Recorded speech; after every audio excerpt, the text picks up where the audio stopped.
Good morning and welcome everyone back to the third day of this course.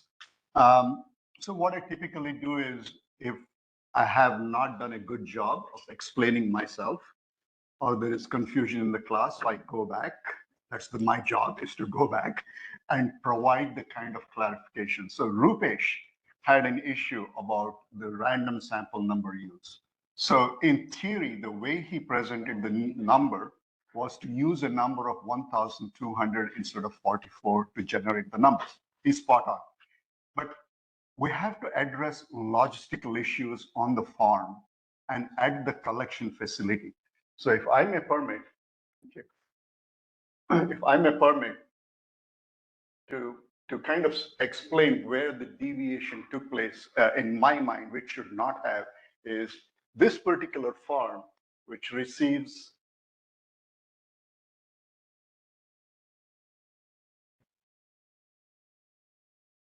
okay, so this receives it's now sensitive to my finger.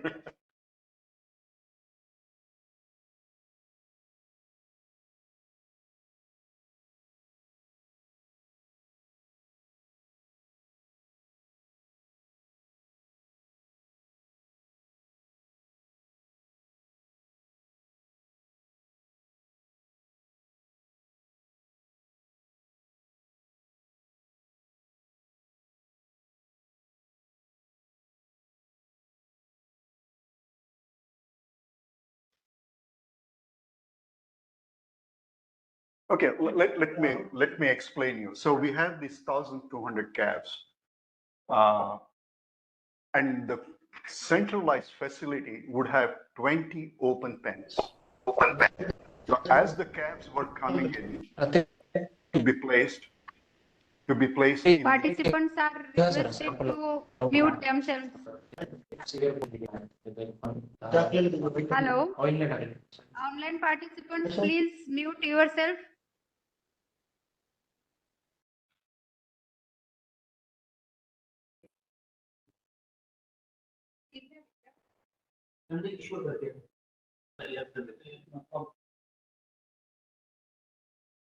Okay, so going back to the story, so this centralized facility had 20 separate pens. So as and when the trucks would come in with the calves from other farms, they would start populating it. And once it reaches a 60, they would lock that pen. And they would continue doing the process till all 20 pens are filled. Okay. And when the animals come through the process, they have a very complicated way of providing a number and a bar tag on it.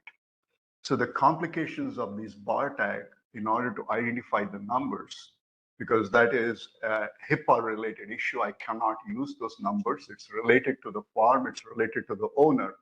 We had to devise a mechanism of coming up with how do we pick up 44 animals from these 20 pens, because then they would be directly taken to the farm.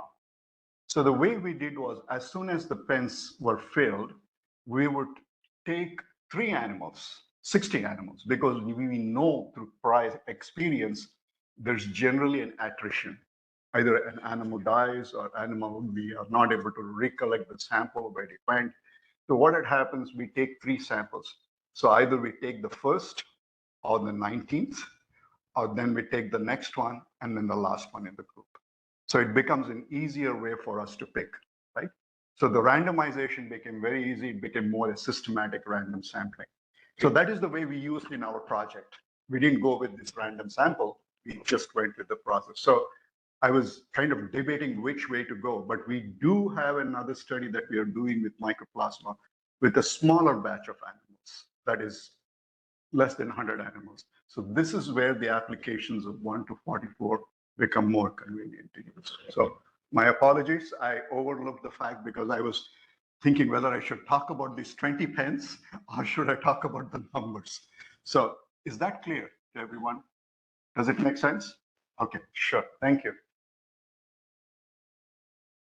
इसको बंद करेंगे and open another one. Stop.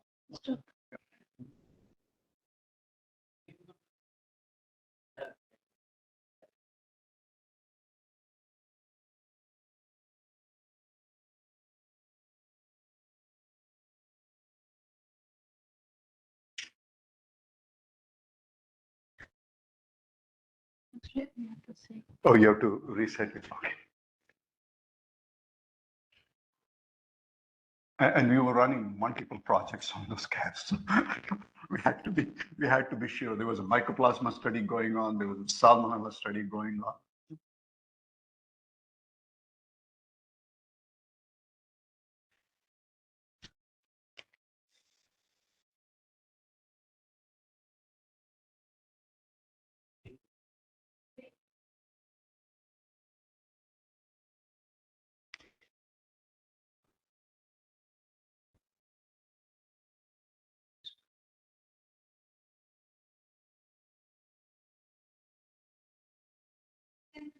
Oh, am I ready? Oh, wonderful. Sorry about that. So the way we will be going forward is I did not complete lecture 11 in the previous group, so I brought it back for today. So in continuation of the sampling designs that we talked about, there is one more descriptive study that we have yet to cover. And this descriptive study is called as ecological studies or correlation studies. So this is fairly self-explanatory because we are looking at a change in one entity versus the change of other entity. Does it have a relationship? That's all we are looking for in this part of the study. So when we look at an ecological study is an observational study defined by the level at which the data is analyzed, namely, yeah.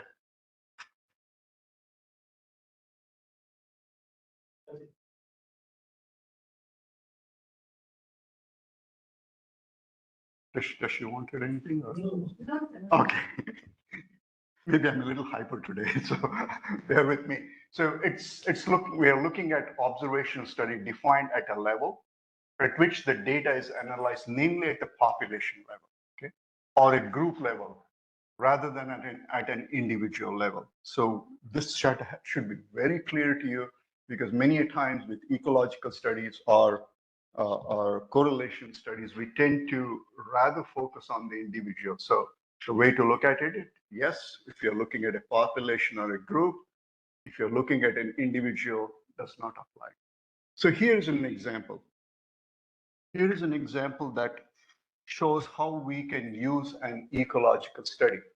The example here is the average age pollution concentration and mortality rates from chronic lung disease in New Delhi and Melbourne in December of 2020. What are we using? We are using a measure of air quality index, which measures for particulate matter, which is less than 2.5 microns in size. And when we look at this as a measure, when we look at a measure, what are we seeing in New Delhi? The AQI, based on the 2.5 micron size, it ranged from 151 to 478 with an average of 196. And the mortality rate during the same period, 450 per 100,000 individuals in 2020. Now, when we look at Melbourne, what is the difference? The AQI index ranged anywhere between 36 to 78 with an average of 42. And the mortality rate is 92 per 100,000 individuals. So when we look at these two set of numbers, you have 20 different conclusions already. So it's not a conclusion. It's not a conclusive study. It is suggesting that there is a likely relationship between AQI and mortality. Nothing more. Nothing more. That's where this particular study is over. It's suggestive that there is something to do with air quality index. And let's see further down, what's my explanation for it?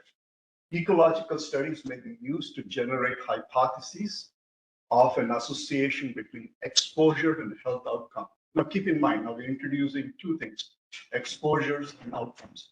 The next 20, 30 slides, we will be dealing with exposures and outcomes. So here's the first attempt to look at the relationship between exposure and outcome. But these studies cannot confirm causation. Is it really causing the disease? Is high air quality index really causing mortality? We cannot answer. Why? We do not know whether the individuals who died in a particular city under observation had higher exposure than individuals who remained alive. So this is just a way of saying there is an association. There's a good way we need to be looking at it. So why don't we come up with a hypothesis and develop either an analytic study or do another observational study to help us more. So keep in mind, this is one of the best examples I can give you for.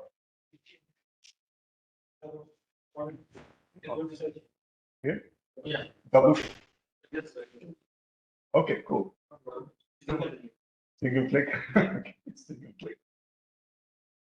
Okay, cool. So whenever we do ecological studies, there is an bias that we tend to induce.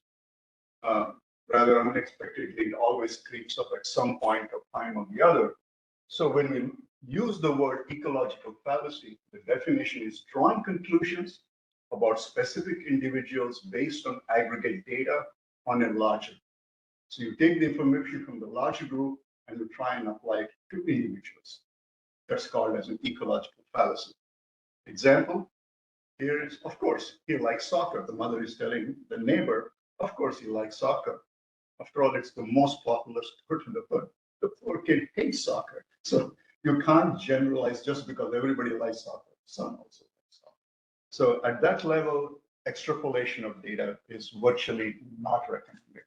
Another example that we can take in the classes of ecological fallacy is ecological fallacy falsely assumes that every individual's IQ is high since the average class IQ is high. Okay?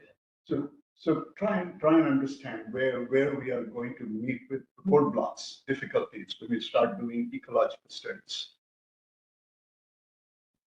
So between ecological studies, within ecological studies, what we are looking at, as I earlier stated, we're looking at exposures and disease at the same time.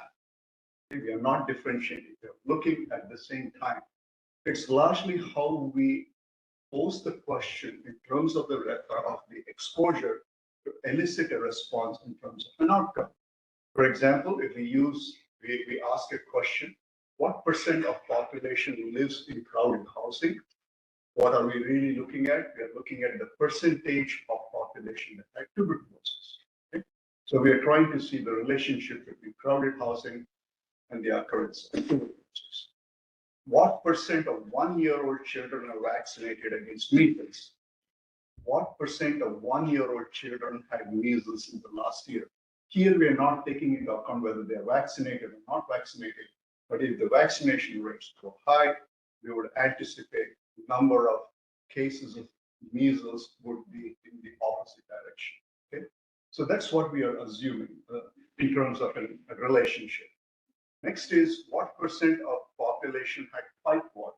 Many of the towns usually have a municipal system that supplies water, the pipe system, but many places in the rural areas, they have a ground well and they try to draw the water out.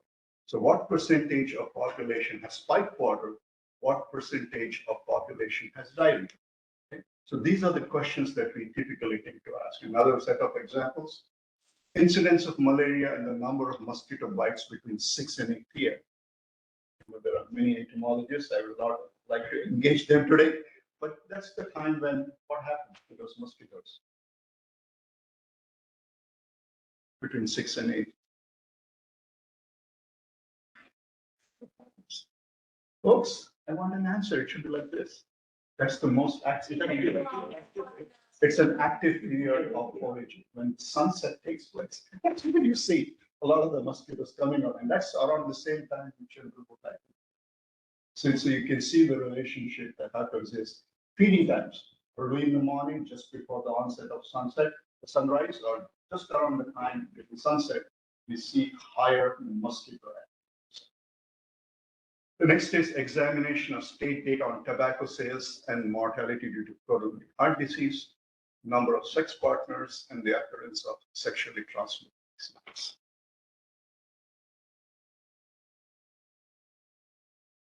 Oops.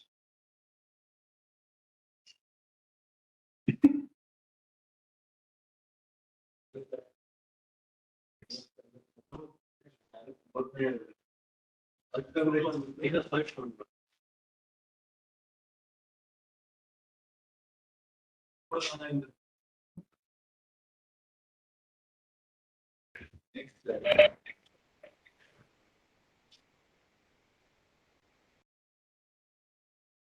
go to the next one. Next. Okay. Yeah, that's great. So here on, it's working. Okay. So here on this particular image that I'm sharing with you, we are looking at the relationship between the annual entomologic inoculation rate, or EIR, and the incidence of malaria amongst children. मैं room पे आ गई, मैं वापस आके काम करूंगी थोड़ा सा, है ना? हाँ, अभी वापस आके कर लूंगी मैं दोपहर में. हाँ, अभी आई हूँ मैं ना. ठीक. Dr. Manisha Champawat, kindly switch off your mic. It's disturbing Vasuda? class. Dr. Manisha.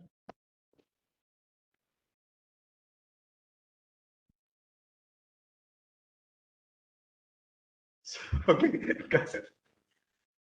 So here, what are we seeing on the x-axis? On the x-axis, it is the measure on the number of mosquito bites on an annual basis between 0 to 1,000. On the y-axis, we are looking at the annual malaria incidence in terms of the per 1,000 individuals. Okay, so that's the way we are looking at it. And what do we find? As the number of entomological inoculations increase, or the children get bitten by mosquitoes more often, more frequently, the likelihood of acquiring malaria also increases with it. So that's one of the take-home messages that we can say is we are seeing a relationship between exposure and an outcome.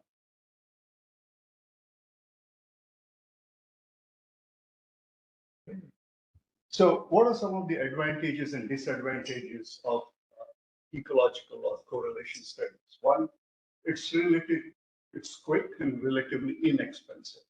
It may be used readily for available data. People may have data sets, so you can extract and start looking into it. Another thing is it's useful for hypothesis generation, just like we showed you the data about the air quality index and coronary heart disease or mortality rates.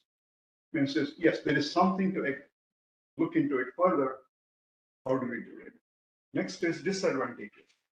Does not provide information about the relationship between risk factor levels and the disease. The reason is you're measuring both exposed and diseased at the same time, right? And that's one of the things we need to always address is ecological fallacy when we start doing such kinds of analysis. Okay, now we move on to the big part, the real enchilada of the study designs is analytic epidemiology.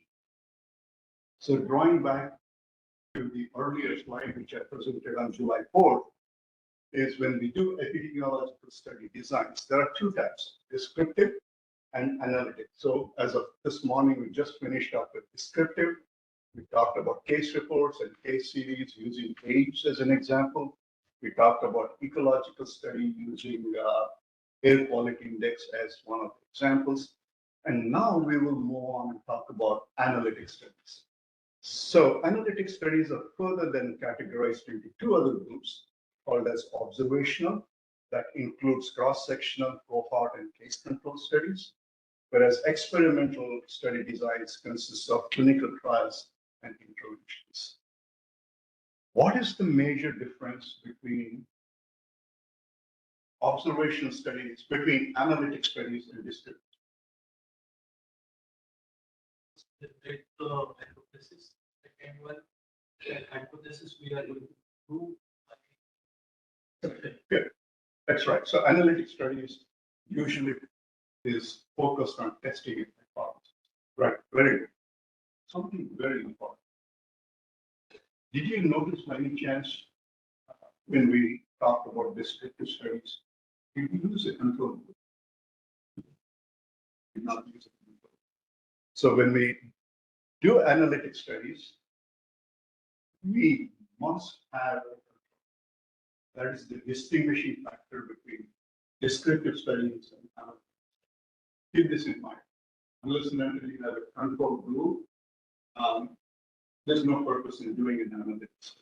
So with that, here when we look at observational studies, here in the cases of cross-control, cross-sectional.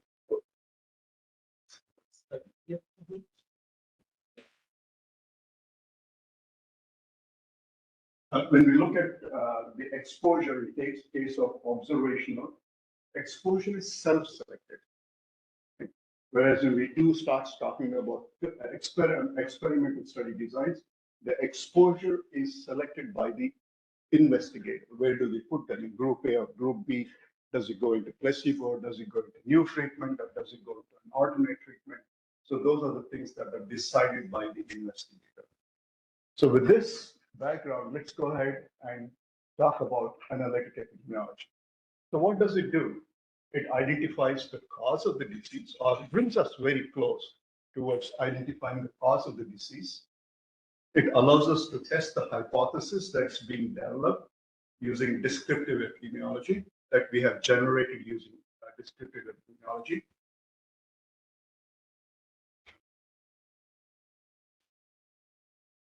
It allows us to perform explicit comparisons between those who are exposed and after being exposed, whether they developed the disease or did not develop the disease.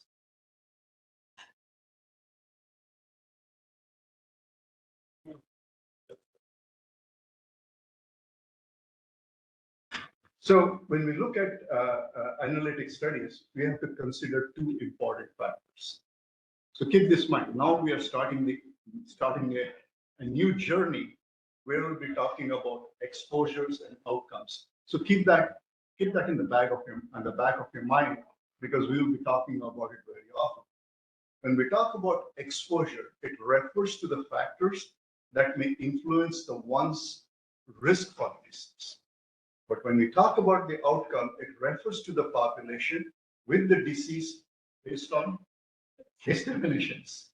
So if your case definition is right, properly measured, tempered, you tend to pick up individuals that have disease and have the outcome. So let's talk about the process of developing hypotheses. So, I'm sure all of your MBSc thesis examiners and your thesis guide must have pounded you so much time. Where's your hypothesis? So what do we mean by a hypothesis?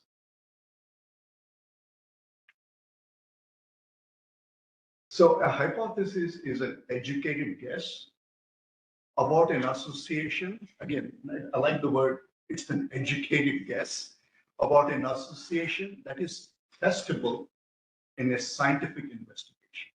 So it's a guess. The relationship between air quality and this is a guess. Let me use scientific methods to prove it or disprove it. Right?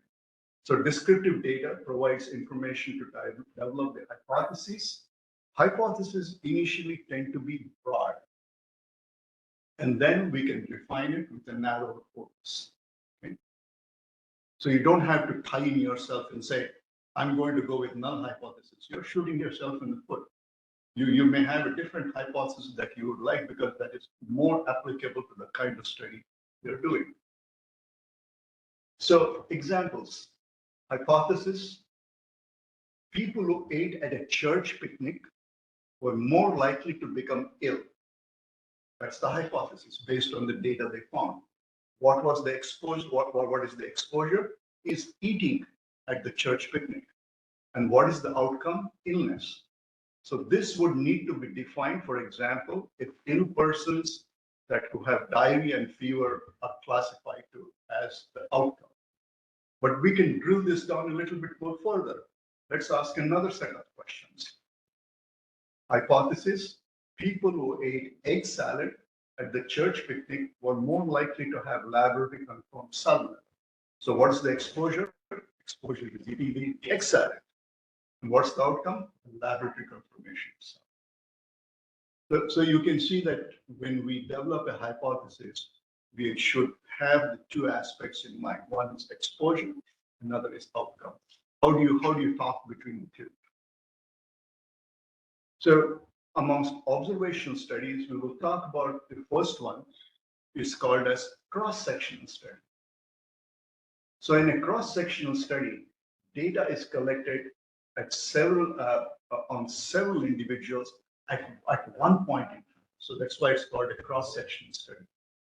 For example, national census. We take it once in the US, we take it once in every 10 years. Community surveys are typically done once in 3 years. Survey of a group of people who are in an occupation. For example, if you are a person working in the forest doing wood trimming and wood cutting, or you are in the business of putting down roads, pavement. How do you look at those occupations in relation to this? It's another school children. Okay? And as we know, since you're taking a point in time, some researchers, some publications in the past use the word calling it as a prevalence study. So when they talk about it, don't say, oh, this is not what I'm looking for. Once they say it's a prevalence study, it is nothing else but a cross-sectional study. What is the design? How do we design a cross-sectional study?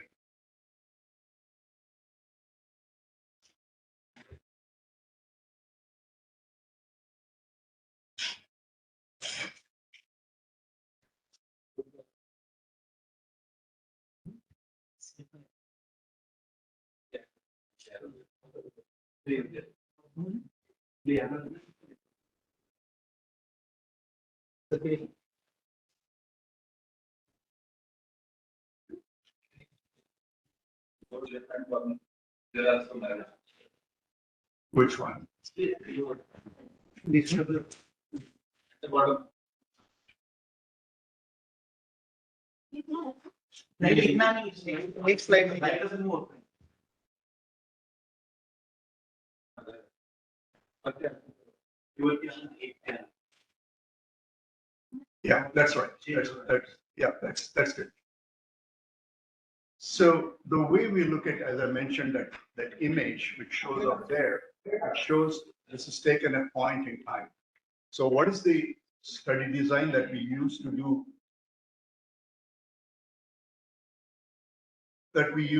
cross-sectional studies? One is identify the research question.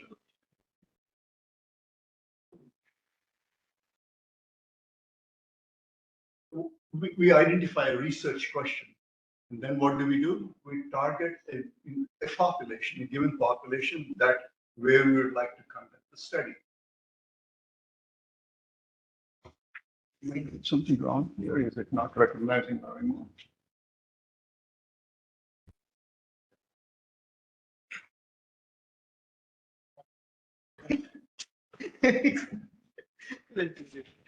Okay. The next thing is to sample the population. So you're all experts on sampling now. And when we look at is the measure of measures that are of variable interest, usually using a survey instrument. And the participants are classified by exposure and disease status at the same time. So a cross-sectional or a prevalence study, the exposure and disease status are simultaneously assessed in a population. Keep in mind, this is where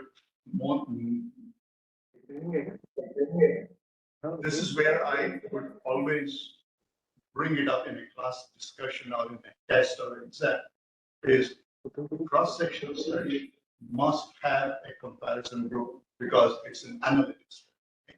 The comparison group is what that distinguishes a descriptive study from an analytics study.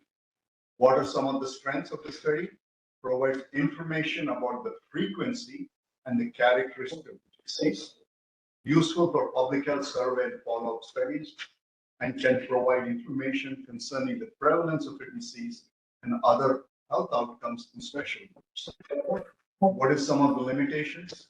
Cannot determine whether the exposure preceded or occurred as a result of the disease. So we are unable to make those, but we are trying to still at this point in time establish a much stronger causation factor. Still, we are unable to prove the causation factor for it. Dr. Anand Sarude, please switch off your mic. Dr. Anand Sarude.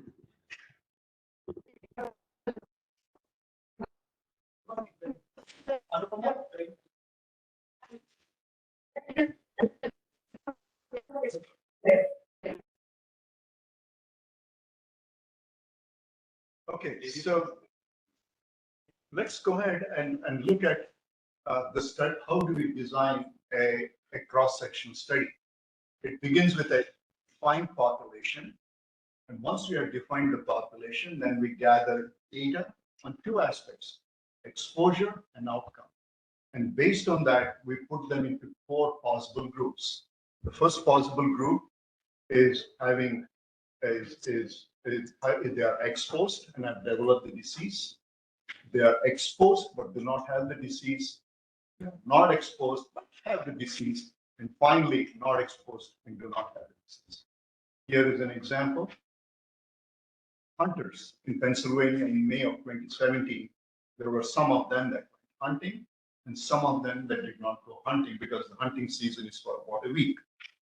How do we classify the people as it relates to Lyme disease? Since they are exposed to the environment and since they are in the woods, they are at higher risk of being exposed to ticks, and following which, if the ticks are infected, you can get Lyme disease. So this is how we would then classify the data. They went hunting and were positive for Lyme disease. Right? They went hunting, they did not get it. They did not get hunting, but got Lyme disease. I don't know how. And finally, they did not hunt and they don't have it. So this is how we categorize the data that we collect. Now let's kind of bring you back to a 2x2 table. If some of you have forgotten what's a 2x2 table, just to remind you that a 2x2 table is the one that helps us draw some relationships more towards understanding the causal relationships. Okay? So using this as a system, we will look into using this into how do we measure exposure and how do we measure disease. For example, in the very first set of images that I have here, I have a box which says exposed and non-exposed, diseased and non-diseased. And then when we look at the prevalence of the disease compared to the non-exposed and the exposed, this is what we are looking at. Prevalence of the disease, we are comparing the values that are there on those two boxes, A and B, versus the values between C and D. So the prevalence of disease as compared to exposed, that's A and B, versus non-exposed, that's C and D. So we take the ratio of the two, A divided by A plus B versus C divided by C plus D. That's how we determine the prevalence of the disease. Now, what about prevalence of exposure? Okay, when we look at prevalence of exposure, it is we are looking at did the disease occur in exposed versus non-exposed individuals. So the way we examine the ratios here is A divided by A plus C versus B divided by B plus C. Let's take a real life example and see if we can work here. Again, I'm going to Patty Hamburg's paper, the classical paper that we all in epidemiology use, is cross-section study of tuberculosis and overcrowding. So the very first thing we would like to look at is looking at disease. So amongst the people who were surveyed who lived in crowded housing, 26% had tuberculosis, whereas when compared to those individuals that lived in crowded housing, only 10% did not live in crowded housing. So here you're able to relate the relationship between crowding and non-crowding and the outcome of and the presence of tuberculosis. Okay, it's 26% amongst those who surveyed in crowded housing versus 10% to those who did not live. Okay, that's we have understood the prevalence of the disease in that time frame. What about exposure? So in terms of exposure, what do we find? Among people who had tuberculosis, that's 80%, who lived in crowded housing compared to 55% of the people who did not live or did not develop tuberculosis.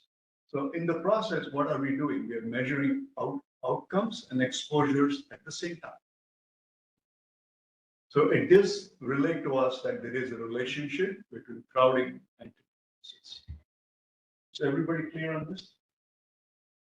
Did everyone get this? Because I will share some more examples. So try and understand the first two set of boxes, A and B.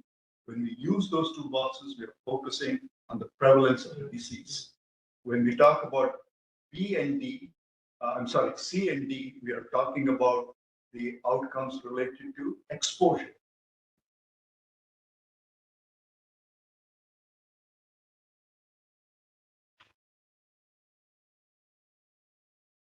Okay, so let's look at the cross-sectional study of Lyme disease in hunting. Same concept. I'm not going to spend a lot more time here.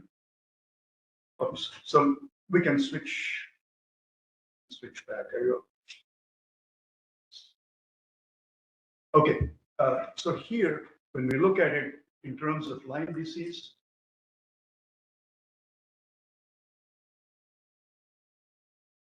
here, the disease exposure, where we went and measured the values in the boxes A and B, what did we find? 62% of the people that hunted developed Lyme disease versus 23 of them that went to hunt did not develop Lyme disease. In terms of exposure, amongst people who went hunting, 73% had Lyme disease versus 33% who did not hunt. So it really shows if you go for hunting and if the season is ripe with ticks, you're more likely to be at a higher risk of coming down with an outcome.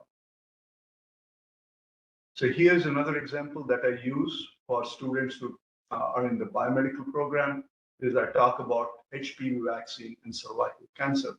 And the data is just fantastic. Again, these are all taken from research publications, which clearly shows how effective the HPV vaccine is. For example, when we look at the first set of boxes, A and B, HPV cancer was observed in 1%, just in 1% of vaccinated women, compared to 91% of women with cervical cancer who did not take the human papillomavirus. Now here, exposure is what? Exposure is exposure to the vaccine. So 1% of vaccinated women develop cervical cancer versus 91% of women that did not take the human papillomavirus compared to develop cervical cancer. Okay. I have more examples, but I'll stop here. So these are some of the studies, again, done and published in research publications, and that's what I'm citing here for you. Herpes virus in butchers versus nurses in Massachusetts in 2000. Herpes infections tend to be more prevalent amongst people who work in a cold atmosphere or an atmosphere where they have to change their gloves very often, work with antiseptic solutions. So chilling, wearing cold substances tends to cause the breakage in the skin.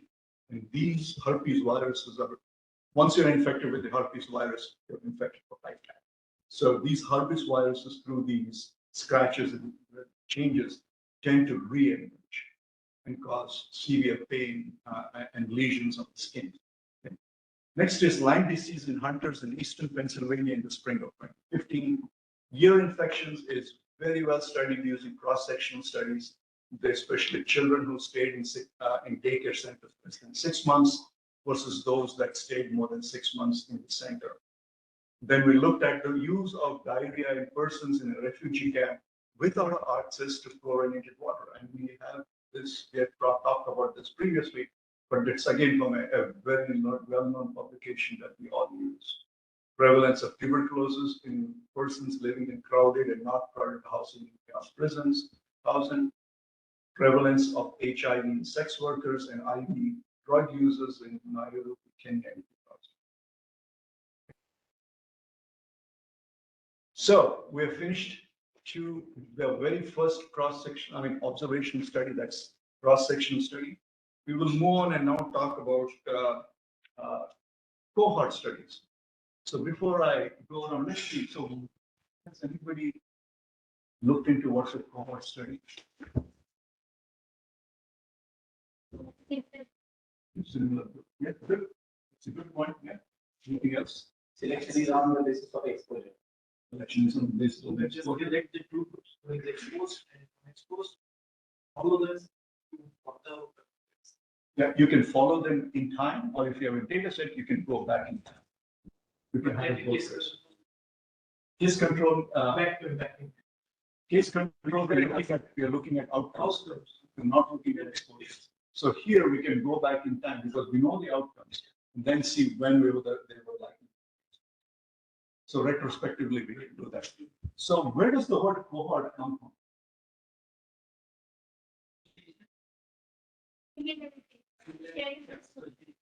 Yes, well, let's go with the word. She gave a good word, similarity. So when was it first recognized that these are cohorts? So this goes back during the Roman times. The army would organize its soldiers as cohorts. A cohort of 50, or a cohort of 100, or a cohort of 200. And when you look at this cohort, they invariably would be from the same geographical area, same height and weight, and have the same fighting skills or ability. So they were kind of unified at several different levels. They could speak the dialect, so they were able to exchange in a much better way. You don't really need to know Latin because not all soldiers spoke Latin, right? So, but if you're taken away from the German part of Roman Empire, and you all speak German language, the archaic German, but you're still able to communicate with each other. And that's very important in the war. You're all the same size, you carry the same level of the spike and the things. So the process of standardization, what we really look at in terms of army, utilize that particular concept to come up with what we call as cohorts. Okay, so let's kind of jump into cohort studies.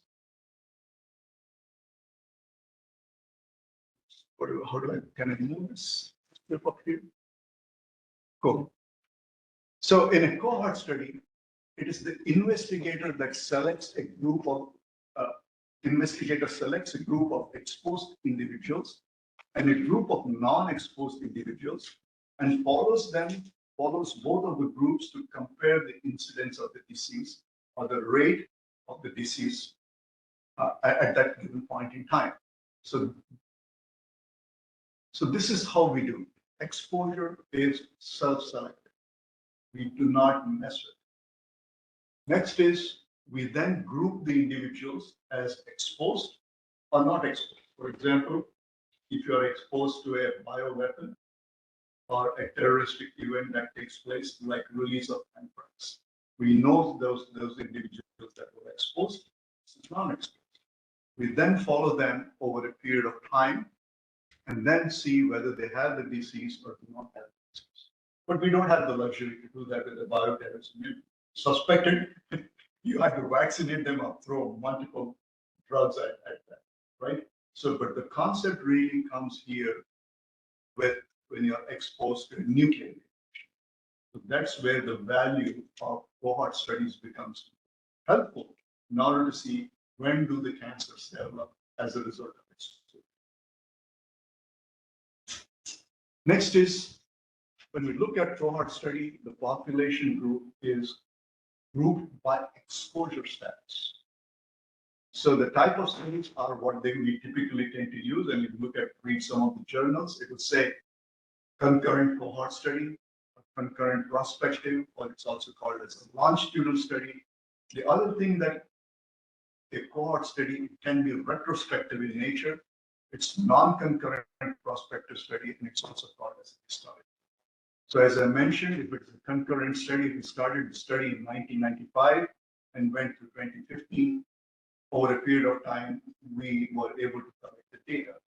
Whereas when we had the data in 2015, in 1995, and we go back in time just to see when the level of exposure occurred at that point. So that's the way we utilize both concurrent and retrospective studies to conduct cohort studies. So a cohort study, the best way we can look at is it is time as the baseline. At the onset of the study, we recruit eligible subjects. We then put them into two categories, exposed and non-exposed. We then follow them over a period of time. And then we see whether the exposure has resulted in disease or hasn't resulted in disease. And we do the same thing when it comes to unexposed. So now let's go ahead and look at how do we, so the direction of investigation here is a prospective study. So when we look at the comparison between the two types of prospective studies, the retrospective and the prospective, when we do a prospective study, the information is more. Whereas when we do a retrospective, you may see or you may come across there are certain things that you may not have or may not have been collected at that point in time. Discontinued exposures are useful in retrospective study because we don't require the permission of the person who left the data set. Whereas in case of prospective study, it's not useful because the person will come back and sign and say, I'm going away from the study and you can't leave. And that's earlier you would ask them the question, can we use your data or no? Now it is understood. Leave the study, data goes with it. That's sad, but that's the way it is. Emerging and new experts, it's not useful, whereas it's very useful in case of prospective studies. Accordingly, you can revise or redefine your study design. Expense, it's less costly because you're sitting over a computer and having a database. Whereas when we do a prospective study, it's very expensive, extremely expensive. Completion of time, it's shorter, whereas prospective studies are longer in nature. Okay. And what are some of the cohort examples that we would like to talk about? Study to determine if smokers have higher risk of lung cancer. Study to determine if children who receive influenza vaccination miss fewer days in school. And this is how we look at designing a cohort study. The number one, which is here, our subjects are defined based on exposure. Number two, which I mentioned here, our subjects are followed over time to assess the disease development. So let's see how do we go and calculate and measure of the cohort study. So it is measured using relative risk. Relative risk or risk ratio is defined as the risk of the disease or death in the exposed group divided by the risk of the disease in the non-exposure. So here, what are we trying to do? We are using cases and controls. In other words, but the basic focus is using exposure as the starting point. Okay?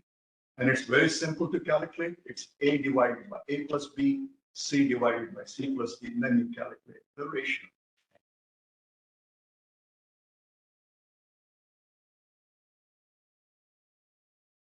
Everyone get this? Okay, good. So let's look at another study. In 2016 in Goa, a retrospective cohort study. It's a retrospective cohort study that was conducted to determine the exposure of eating pink or rare hamburgers and developing E. coli gastroenteritis. So when we look at a pink hamburger in this study, the first box comprises of 23 individuals ate pink hamburger and came down with an E. coli infection.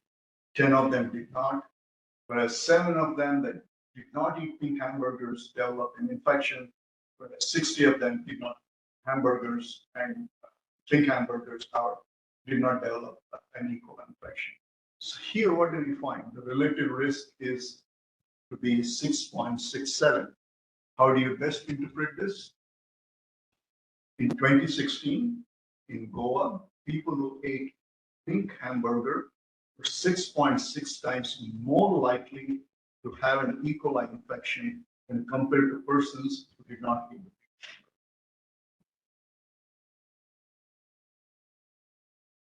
So here is another study where in 2010 in Arusha, a retrospective cohort study was conducted to determine the exposure of mosquitoes in developing malaria. And what did we find?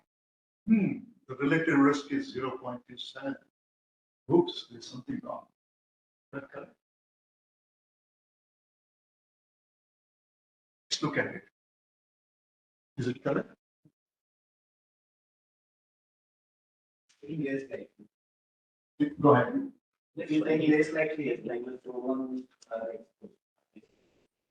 Yes. So in other words, it is protected. Protected. Okay.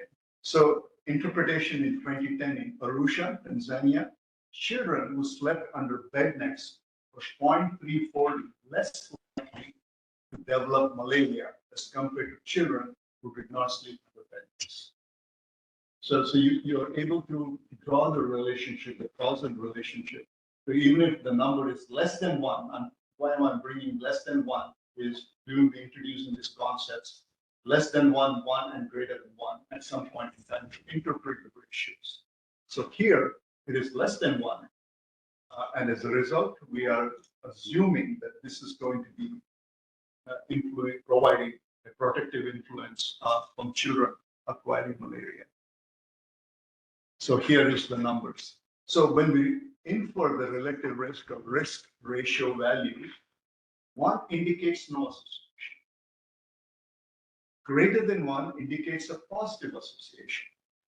As exposure increases, the risk of the disease increases.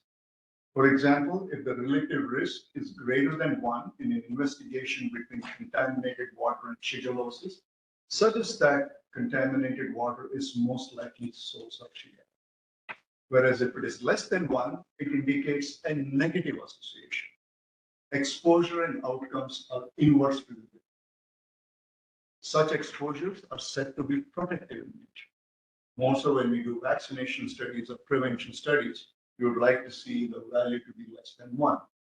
So the relative risk is equal to 0.27 in this study, which shows the effect of bed nets and malaria. Is everybody clear on this concept? Because we will be expanding on less than one, and greater than one. Okay, great.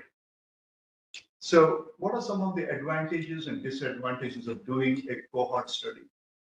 The advantages are we can do a direct calculation of the relative risk. Disadvantages, it's time consuming, it takes a long time. What are the advantages again?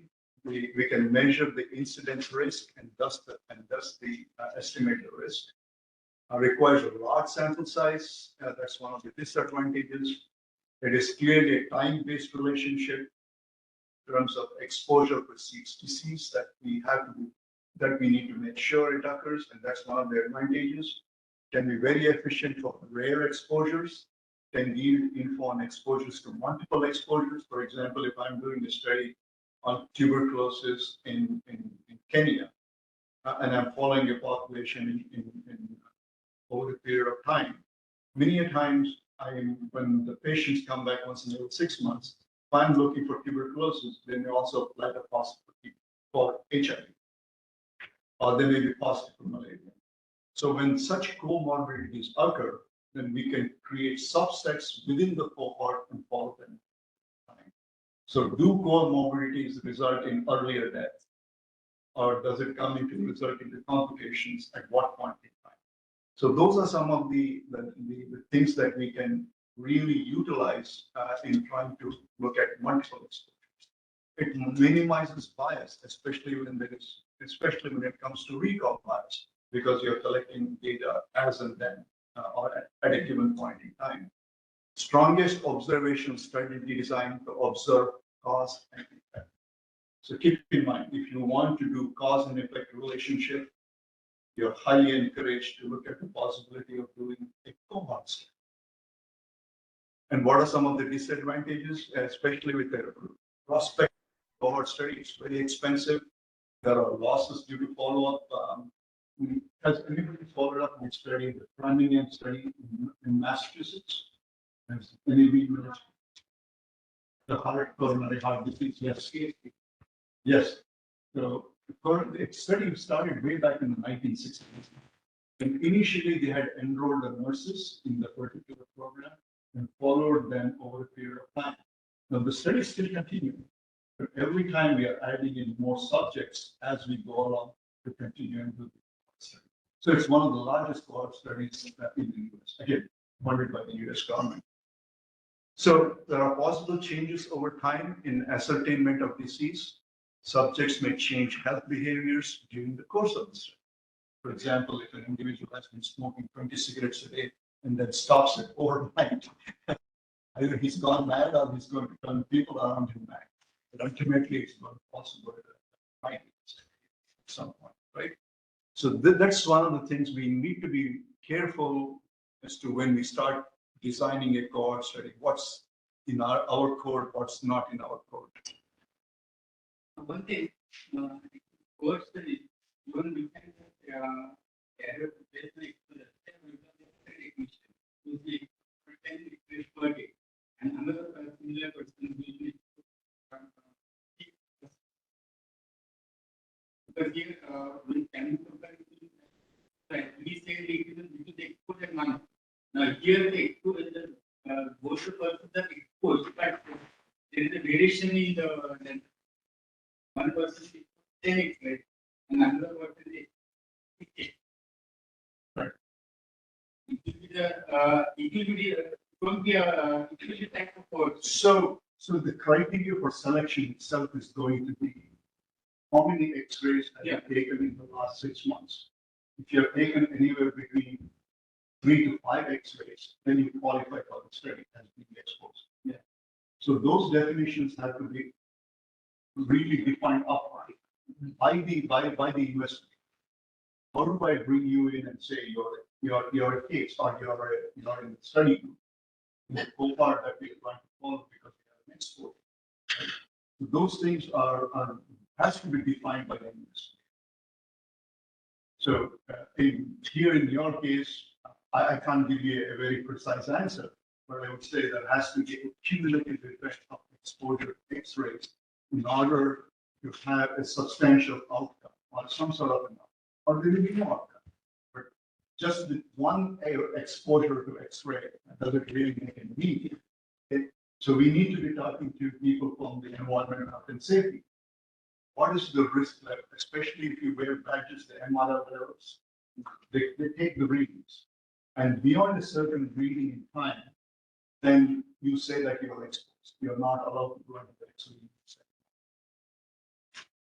You would probably say that I will put a badge on, measure the amount of radiations that you have got brought in and so forth. And if you're above a certain level, I will put you into the exposed level. That level will also be decided on relative risk. That will be decided on relative risk because you are qualified. Yes, so you, again, case definition. You need to have a case definition.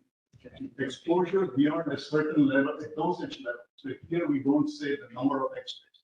What is the dosage of exposure you have had, the cumulative dosage of exposure over a period of time? And that could be used as a cutoff point to enroll or not include it.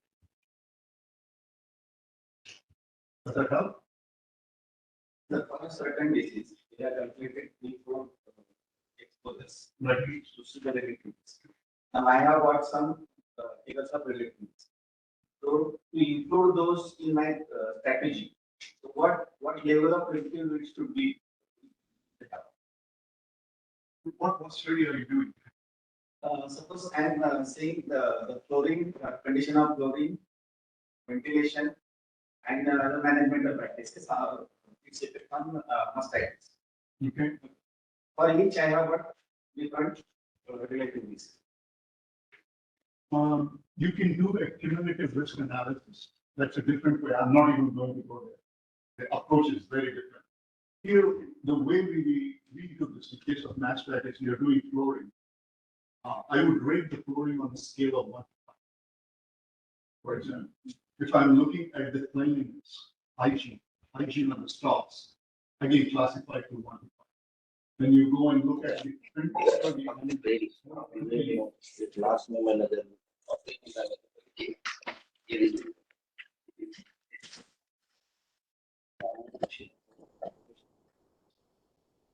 Yoshita, please put up your mic, please. so again, when animal comes into the milk, comes into the milking part, we say how dirty she is on a scale of 1 to 5. Next is whether the udder has been and whether it's clean or dirty, mud, mark pieces, you scale that. And then what you do is develop a composite score. You develop a composite score amongst your variables that you're planning to use. And say if it meets this particular score into the category of being exposed, and I follow them over.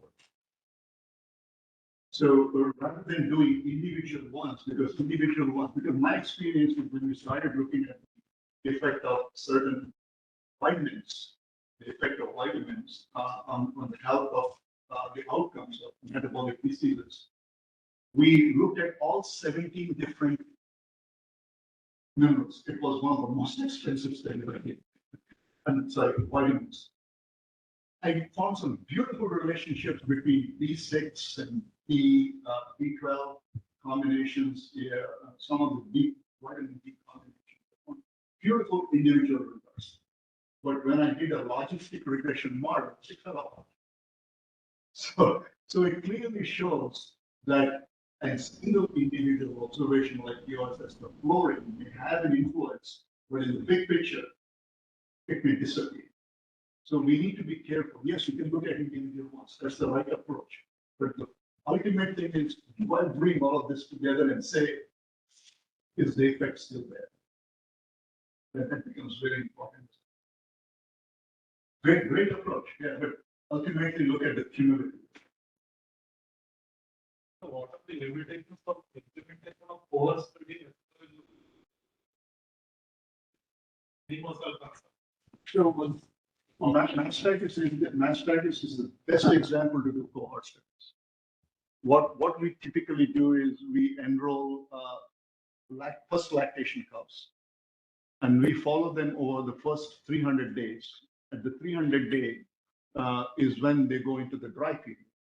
So we know from the past experience that the distribution of the mastitis pathogens tend to vary during the duration of milking. In the very early stages, during day 1, day 2, or day 3, during that time, we tend to see the highest number of gram-negative infections, E. coli infection.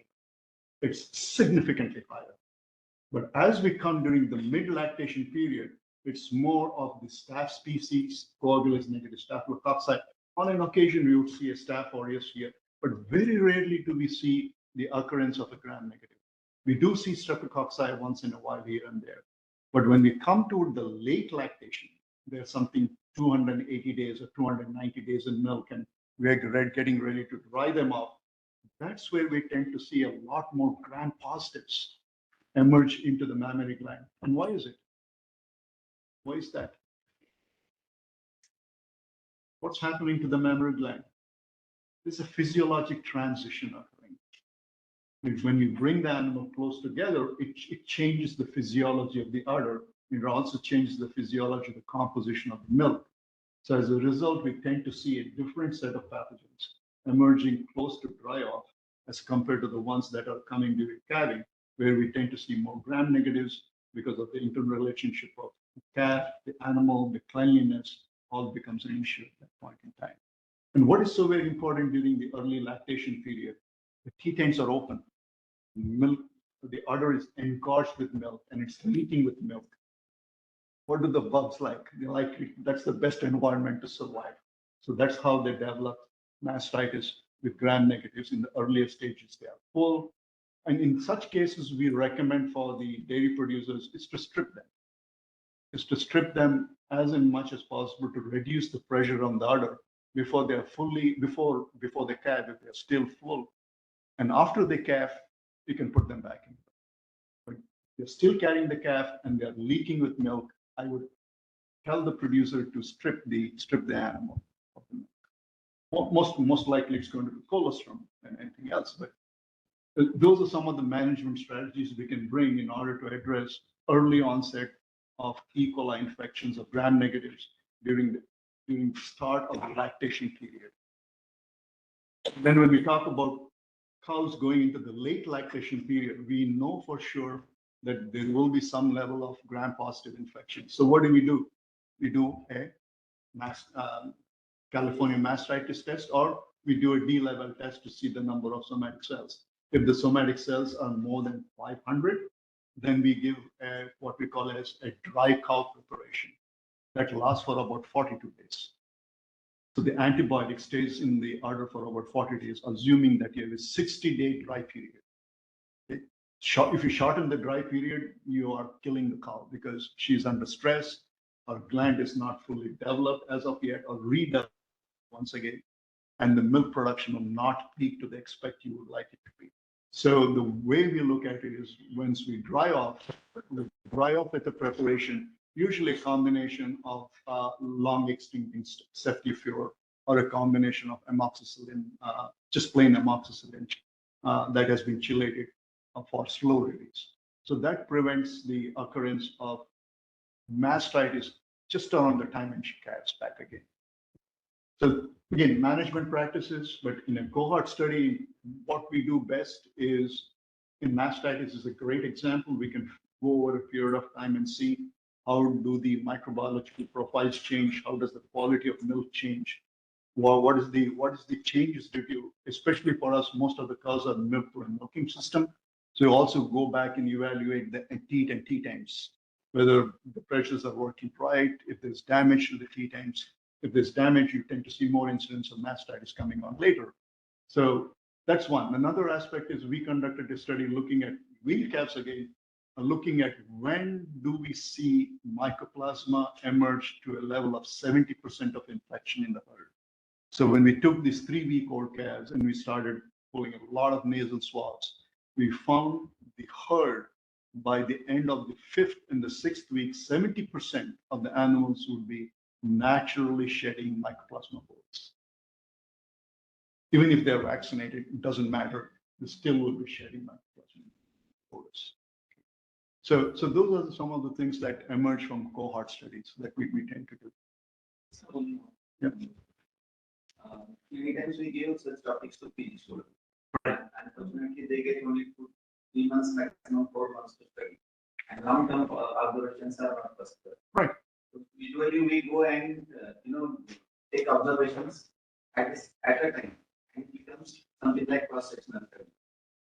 So condition of flooring and ventilation, so many things at the time of visit only, and then we sit down and start analyzing.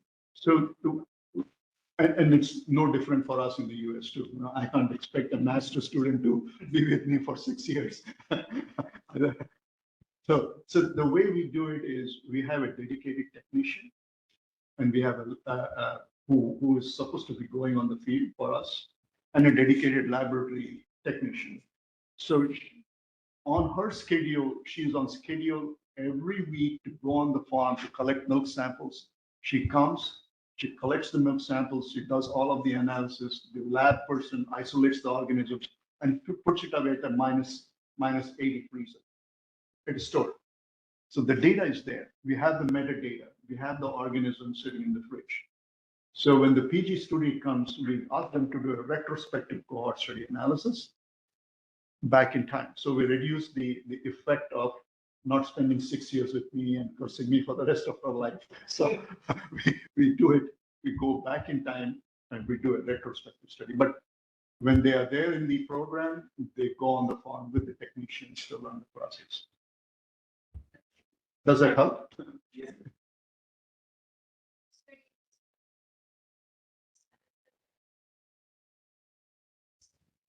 There is a lot of cohort studies done, plenty of them, especially when we look at the release of the mRNA COVID vaccine. They followed people who took the mRNA COVID vaccine and what percentage developed the infection and what percentage did not develop the infection. And they would measure the titers.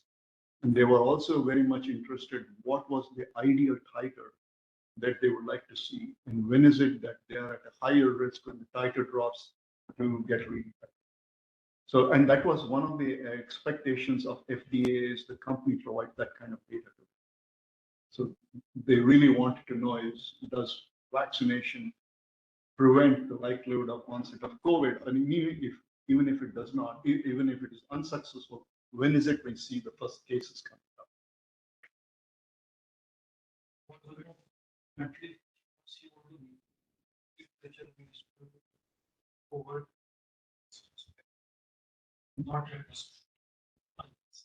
So when we, as you speak, you are saying that the data again retrospectively we can analyze the post. Exactly.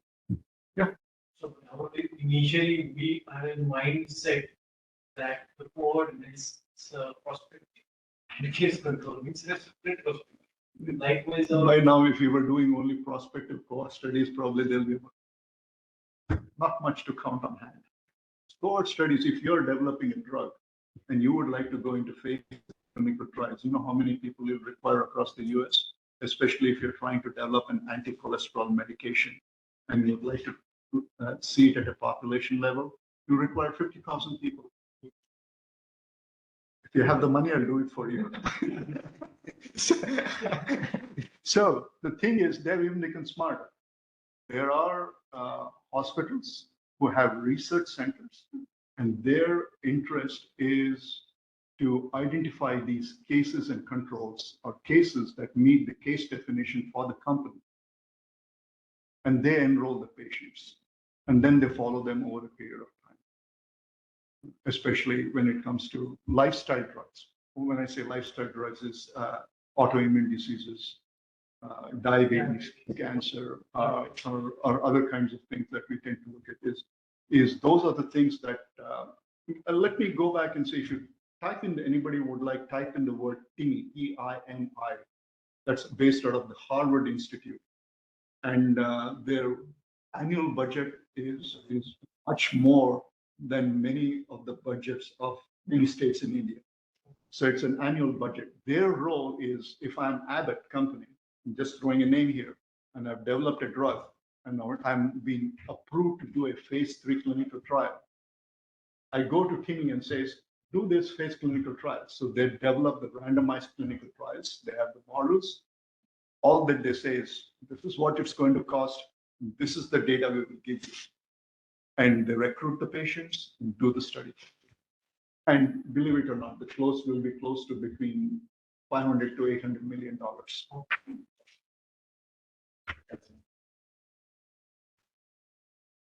And that's why the expectancy of that particular drug to have a longer patent on it is needed, because the company wants to recover the money, and also the cost of that drug will be exorbitantly high in the initial stages. So it's a give and take process.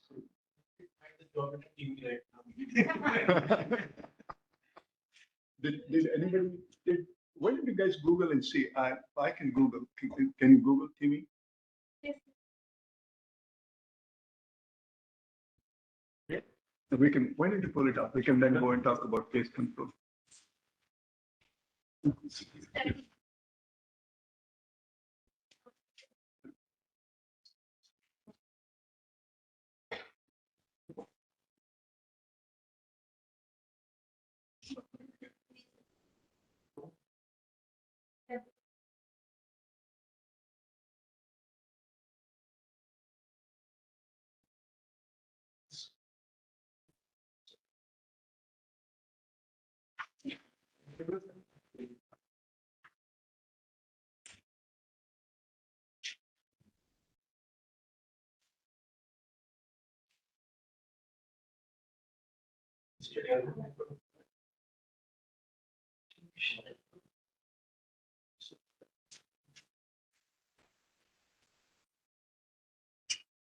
This board.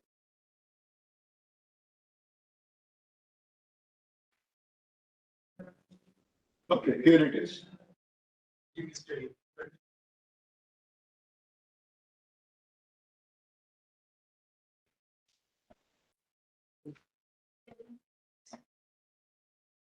So you go back and go back and see the check what do they do in the publication, and you can also do fellowships. So if you want to apply, you can apply for fellowships.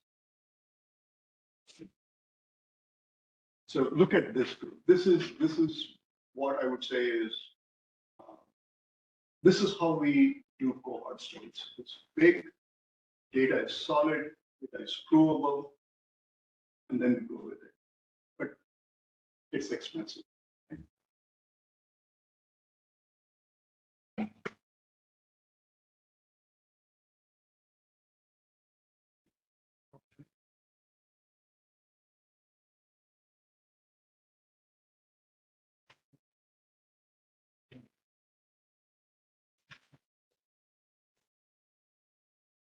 Okay. So let's go on and talk about case control studies. So is everybody satisfied with cohorts? Yes. Is anything remaining? No? Okay, great. So let's go ahead and talk about case control studies. So here, in this case, the study population is based on outcome. In case of when we look at cohort studies, it is based on exposure. So in this kind of study, cases are persons who have the outcome, whereas controls are persons who do not have the outcome. The process is very simple. Past exposure status is then determined. So when we look at the study population, we put them into two groups, cases and controls, and whether they had the exposure and no exposure. And the same thing we do with controls, whether they were exposed or not exposed. So these are some of the case control studies that have been reported and used and published. One is to determine the association between autism and vaccination. So when they looked at the study, they found that it was a plagiarized study where they said that the presence of mercurial compounds in the vaccine causes autism. So the individual who did the study plagiarized the data, and therefore the world was sitting on tenterhooks saying vaccination causes autism, which was false. Okay. Next is to determine the association between lung cancer and radon exposure. Study to determine the association between salmonella infection and ये police लिए मिलती है। बारिश में पहनती हूँ मैं। There is Yes, instruction Madam, for online participants. Please switch off your mics. Another is Ray's syndrome and aspirin use in children. Use of oral contraceptives, the development of breast cancer, diethylstilbestrol exposure, and cancer of the vagina.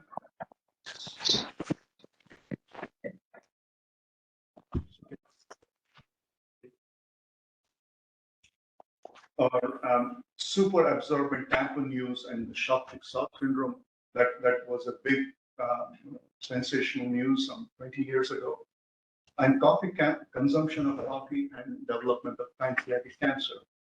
Another thing that really got the eye of the National Institutes of Health is the sleeping position of children and the occurrence of sudden infant death.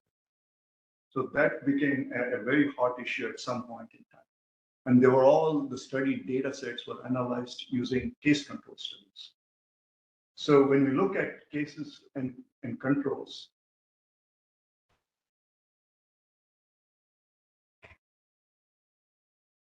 is when we look at cases, they are identified and select from a defined source and population. For example, all patients or animals from a clinic, hospital, HMO, state, or a nation. Likelihood of a case being included must depend on the exposure to the risk factor.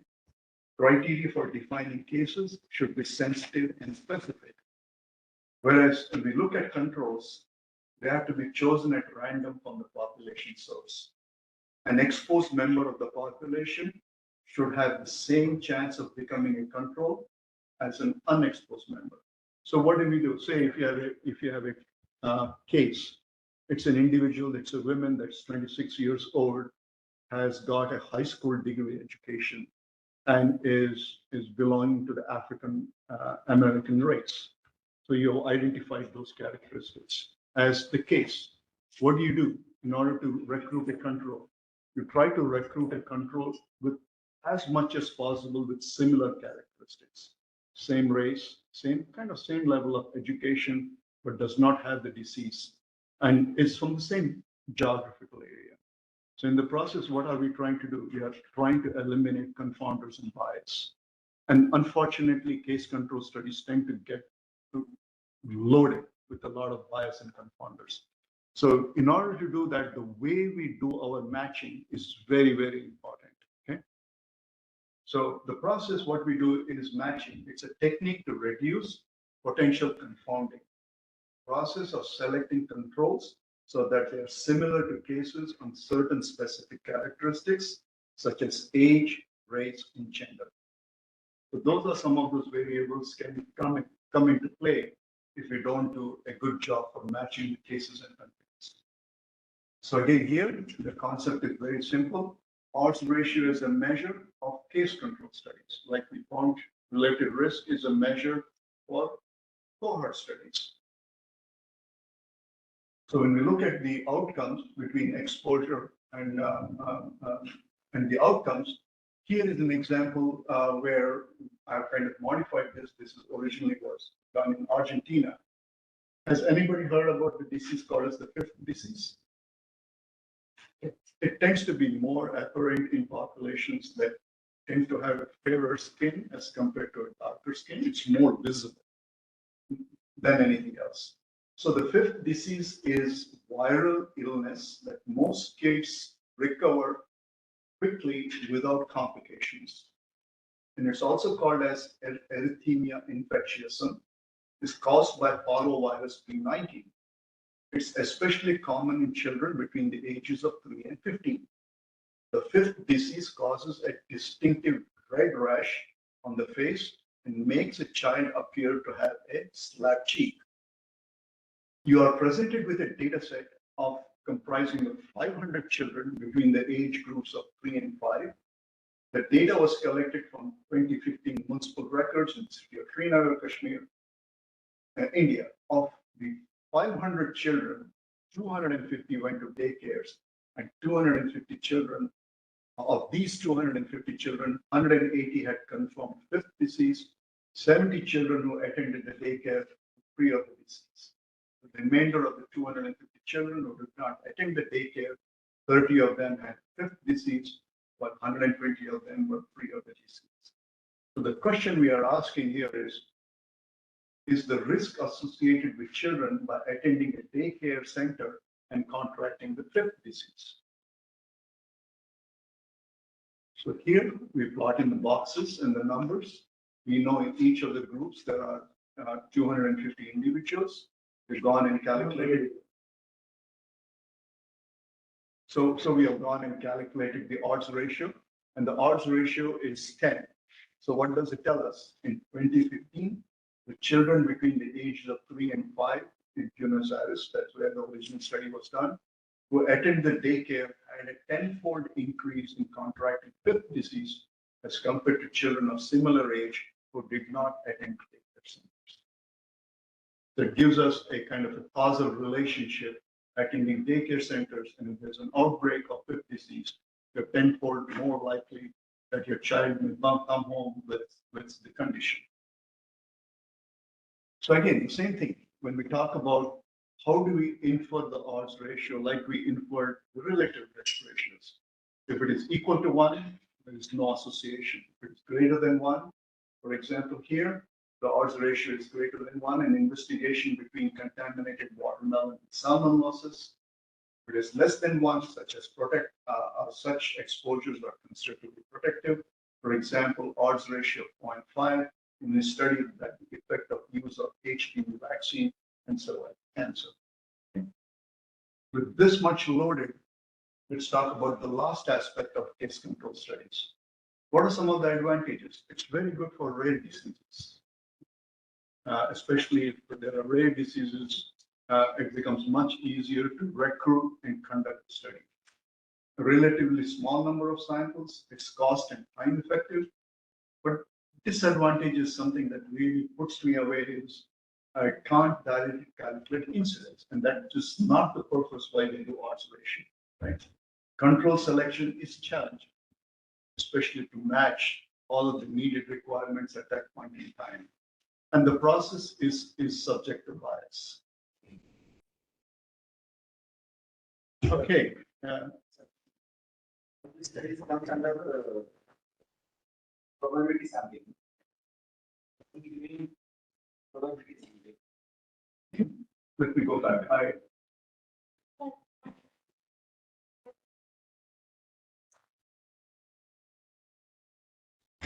What do you mean by probability sampling?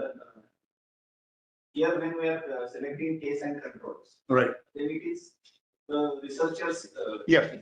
So Yeah. it is not probability sampling. It's not probability sampling. It's usually not.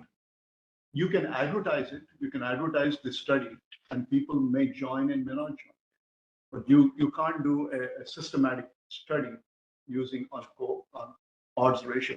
Odds ratios are really used when you would like to say, I'm seeing a relationship here, and you would like to get that feel there is a relationship, people use odds ratios or correlation studies. Those are the two ones that we typically tend to do in the initial stages before we think of doing anything related to cohort. Cohort is very complex.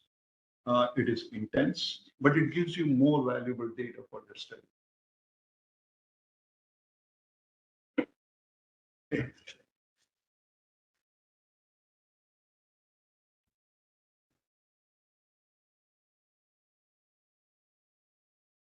Okay, so this is where we were here, right? We were here on the 12th part of the study design. And let's look into the last part. We finished up with observation studies. Now we will talk about clinical trial and intervention studies. So when we talk about randomized clinical trial,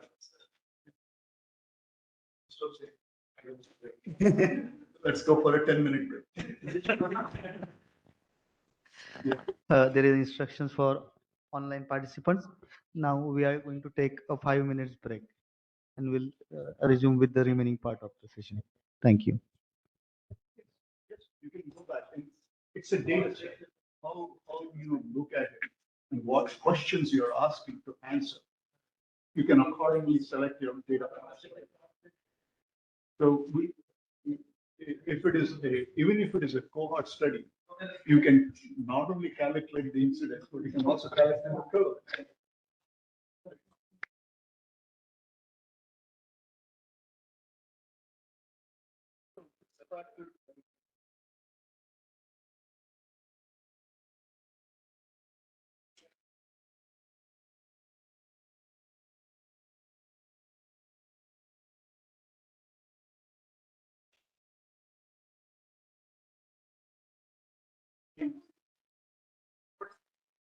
Pick an impact.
Let me get cool down.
Before we announce, before we announce, we have to tell the online class to at what time we are looking back. Okay.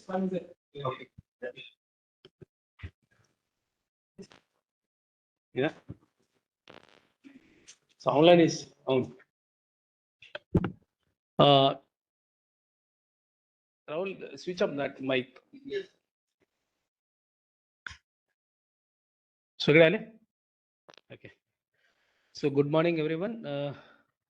So today we are fortunate to have Madam also today with us, and she expressed that she wanted to interact with you all.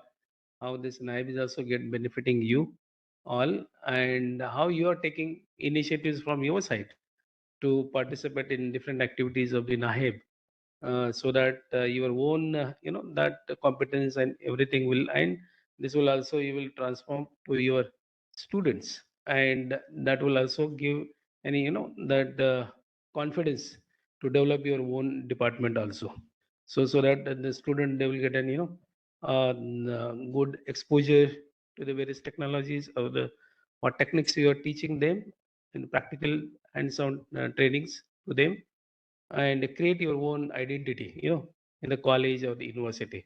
So with that intention, madam wanted to interact with you all. And from the participants also, I just introduce, today we have pleasure to have madam here, Dr. Anuradha Agrawal. She is a national coordinator, Nahib Caste, and with the participant, those are online.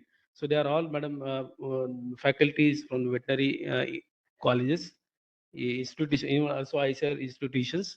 Okay, so they are attending this 10 days training program Dr. Bhushan sir is conducting. So I just hand over. No, he is the only person. He's taking right from the 10 o'clock morning till 4 o'clock. And he is giving a lot of assignments to them, take home exercises also. So he's quietly keeping all them till night, I think 10 o'clock, busy. Yeah. Yeah. Yeah. Yeah. So I just hand over to madam. Thank you. Thank you, Dr. Zende, and a very good morning to all. Respected Dr. Bhushan and faculty of various veterinary colleges. It's an all India group that you have, right? So, warm welcome to all the online participants. I do not see how many people are there online.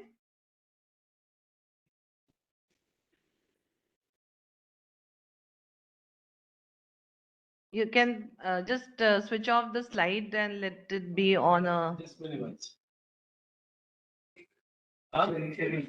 Stop sharing. Stop sharing.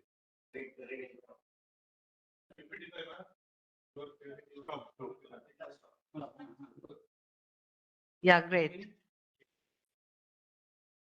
So a big warm welcome to all the online participants, and I'll be very happy if some of you can switch on your videos. Yeah. It's always nice to talk to faces rather than just. Again, Dr. Bhushan gave an excellent lecture yesterday, and I'm sure he is giving a more detailed explanation of all that he had summarized yesterday. It was very exciting to see the kind of work being done. And I'm sure you are benefiting from his extremely vast and contemporary research experience. So this training program, I understand, is for 5 days? 10 days. 10 days. Oh, great. So if I would be very happy if one of the online faculty can share the experience of this kind of training, whether they've had a similar experience before or the experience so far. So anybody, any volunteer from the online group, can you please raise your digital hand and come and share your views? Raise up. Yeah. Identify. Yeah. She's there. Do we have any volunteer? Hey, madam, please introduce yourself and say something about the training program. You have to probably unmute yourself. What is it? Dr. Dixit. Baleshwari? Yes, Baleshwari Dixit. Yeah. yes, Yeah. ma'am. Yeah, I have Good also morning. attended one training. Good morning, all of you. I have also attended one training that was organized by Dr. Sandeep sir from Nagpur.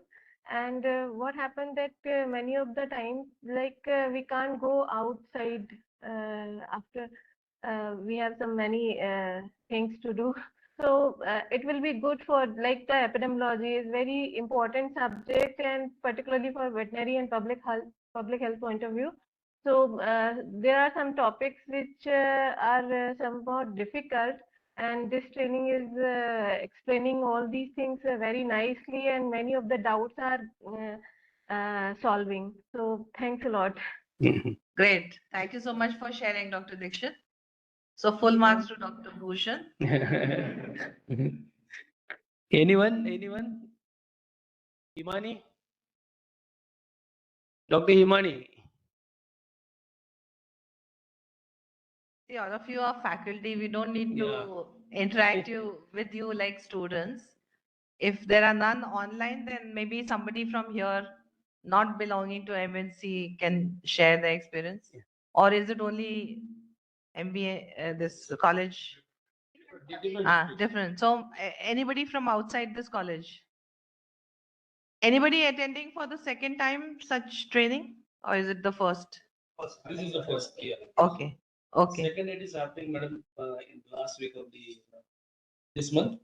Dr. Devendra Shah from the Texas Tech University is coming, Okay. and he will be teaching food safety and One Health. Okay. And Dr. Mangesh Vide, he will be coming in the month of September, and he is taking about what is the rapid diagnostic techniques for Okay. identification of zoonotic organisms. So anybody would like to share from here? Use mic. Sit down. Good morning. Myself, Dr. Rupesh Wagmare, and I'm working as assistant professor at Parbhani Veterinary College. And this training is very big mean for me. The reason is uh, we got an opportunity to teach the epidemiology since 2010 because the course was previously taught by the medicine people, and suddenly the VCI has changed the syllabus, and the part of this epidemiology was given to the veterinary public health. And let me tell you that when we did our post graduation, that time we not had that course, and suddenly we got this course. And at initial stage, it was very difficult for me to teach this epidemiological concept to the students. So, and it was a fresh course for me as well. So I used to sit around 4 hours, 5 hours to prepare for one lecture, and that to follow one book only, that to be a Thrusfield. No other book I have followed, and that was some Thaplial, one book in Indian language. There are only two books are there, but I feel good with this Thrushfield, and the concept was very clear over there, and that concept has been set in my mind. But now, but what's there are some sort of the dilemmas whether this whatever I'm reading and I'm teaching whether it is right or wrong. But I made myself that thinking that I'm whatever I read it's right, and I have to teach this. But and this subject is this subject require examples at every stage. If you make a one sentence, you need to give one example for that. But day by day I just improved myself since last 10 years. But when I and every time in my CR I used to write that I have to attend the epidemiology training since last 5 6 years, and I got an opportunity to this time, and I really like to thank the Naib, Dr. Jende sir, and the entire ICR that they made this given this opportunity to attend the training. And especially again I like to thank Dr. Bhushan sir, because the way he is teaching to us, it's really a different kind, and he is making all the doubts very clear. So now whatever my initial thinking related with the epidemiology is now little bit changing. So which example I used to thought that are right, some are getting wrong over here right now. Yeah. So in morning itself, we used to think about the retrospective and prospective study. His views are totally different, and we used to ask the objective related with that. Now we have to delete that objective from the question paper of the undergraduate students. So this is the things are happening. And again, I like to thank once again to everyone over here, and because everybody is sharing their thoughts, their views related with the epidemiology, and again, this is making little more interactive. And again, it's a part with the Dr. Jairao sir that he is making it more interactive. And again, this is my personal. First there was ice. The second day you broke the ice, and now I think the water has started falling. Then Everybody in the room is interacting. Maybe that's what we want. so I see both the trainers and the trainees are fulfilling the objective of what we have conceived under NIAP for capacity building, especially for faculty. So, I don't know how much true it is in case of college teachers, but at least in ICR, wherever we have universities, It is scientists who are made to do the teaching. So unlike school teachers who undergo a professional course for 1 or 2 years in education, how to do teaching methodology, scientists who get recruited in research institutes and then get into teaching actually never undergo formal training for teaching. So teaching pedagogy is a whole science in itself. So it is only by interactive sessions like this that you will now, like he has said, he will now change his lectures accordingly. And he will know what best examples to give, how to keep the student interested, how to bring the latest introduction to the latest technologies and latest views to the students. Because normally we are, like he said, we pick up a textbook and we teach accordingly. The principles, the methodology, the applications. But now, since we are in an age of knowledge technology, knowledge and data era, it is getting more and more imperative that we teach our students how to learn rather than just passing out facts to them. So I find such faculty upgradation programs to be extremely beneficial, especially because, like I said, science is evolving very quickly. It's very difficult to keep up with all the changes. One cannot read everything. It's only through these interactions. And like he said, there are changing dynamics of interaction also. So this is itself a learning experience, which you will be passing on to the students. I mean, I think gone are the days when you just go give a 45 minutes lecture and then come out of the class. It has to be more interactive. It has to be more immersive. So, how many of your colleges have got this AR/VR facility? Has anybody got through NAHIP? Recently, you have got. Have you had a training in that? Not yet. So, Dr. Bhushan, just to update you, we have not only introduced these smart boards and classes in all the 74 agricultural universities, may not have reached all the colleges so far, but that will be now in the next phase. But first was the introduction of the infrastructure like this. Similarly, we have also introduced these AR/VR modules, the hardware and a few modules as a teaching aid. So, especially in subjects like anatomy and surgery, where it's getting more and more difficult to get live samples, we are using these modules as a teaching tool to let the students have a virtual experience of the dissection or whatever, anatomy or histology. So, आप क्या आए हैं? अभी नहीं आया. Okay, please contact Sudeep. Yeah. No, but आपको क्यों नहीं मिला? Actually, we are not proposed. अच्छा. Okay. Anyway, it's there in all the State Agriculture University, one place.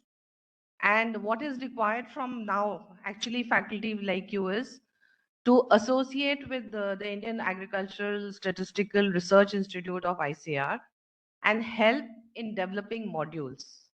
So maybe we will also interact with Dr. Bhushan and approach him for your field if you want to develop a particular model as a teaching aid.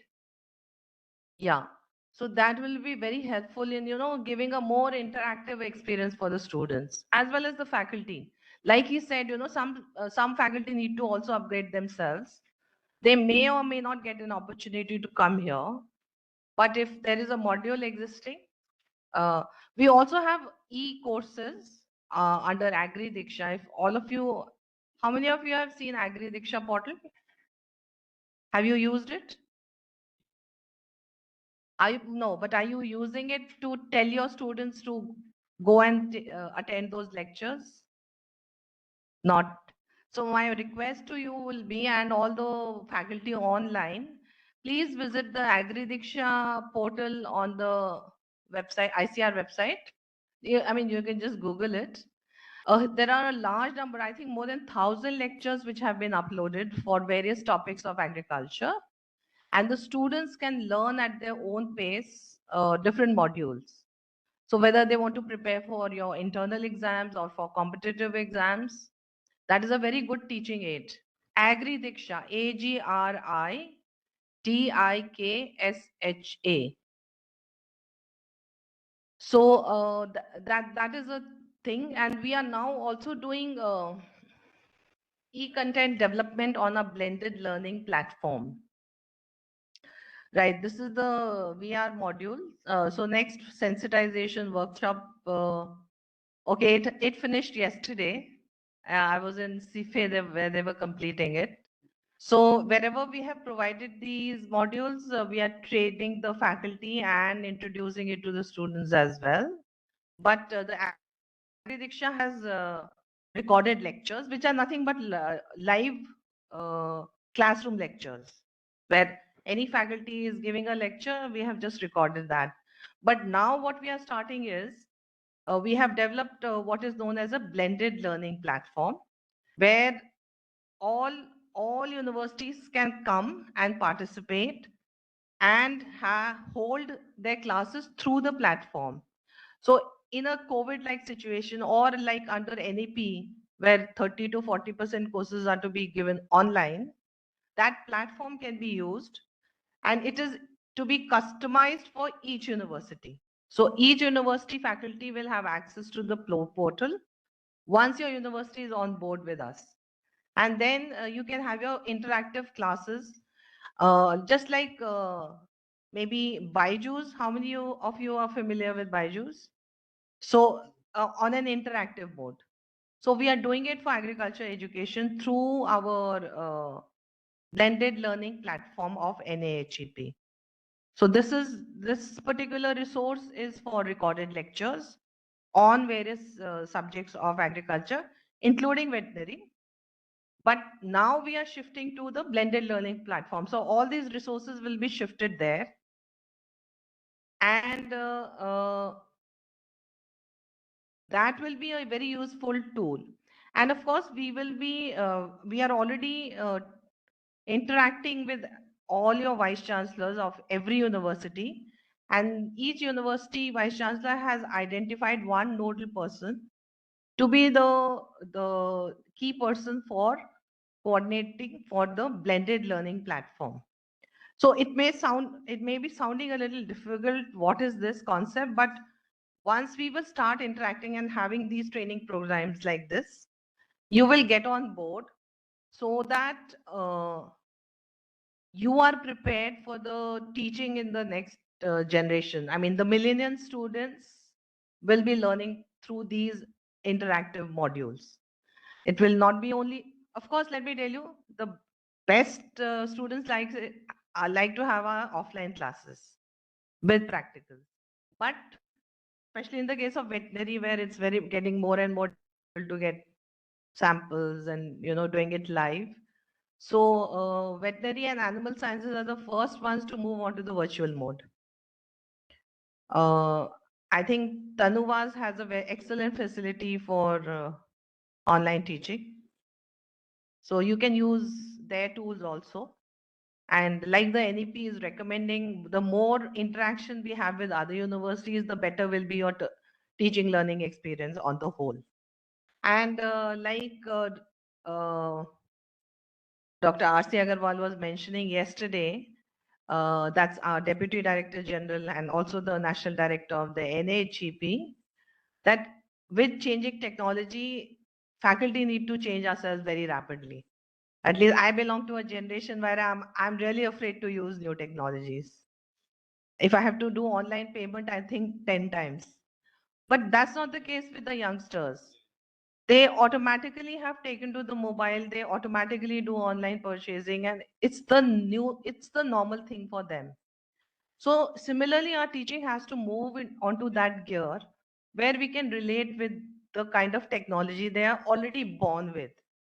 We had to adapt to it, they are born with it. Some of the younger faculty, of course, will be smarter than people of our generation. But, and for that, we have to change our mindset. So I have made a PPT to do my classroom lectures and I'm in the comfort zone. That will not work anymore. Nobody will get 100% rating like Dr. Bhushan. You have to be as dynamic as him. I'm sure he must be throwing in a lot of humor, live examples, stories. So that teaching pedagogy is also what we need to learn, besides the subject that he's already delivering. And that is the idea of these training programs that we are holding. It's not only the subject matter, it is how you deliver the course, what are the options to make it more attractive, what are the options for even assessment. It needn't be only multi-choice questions or long answer questions. It can be in many, many other modes.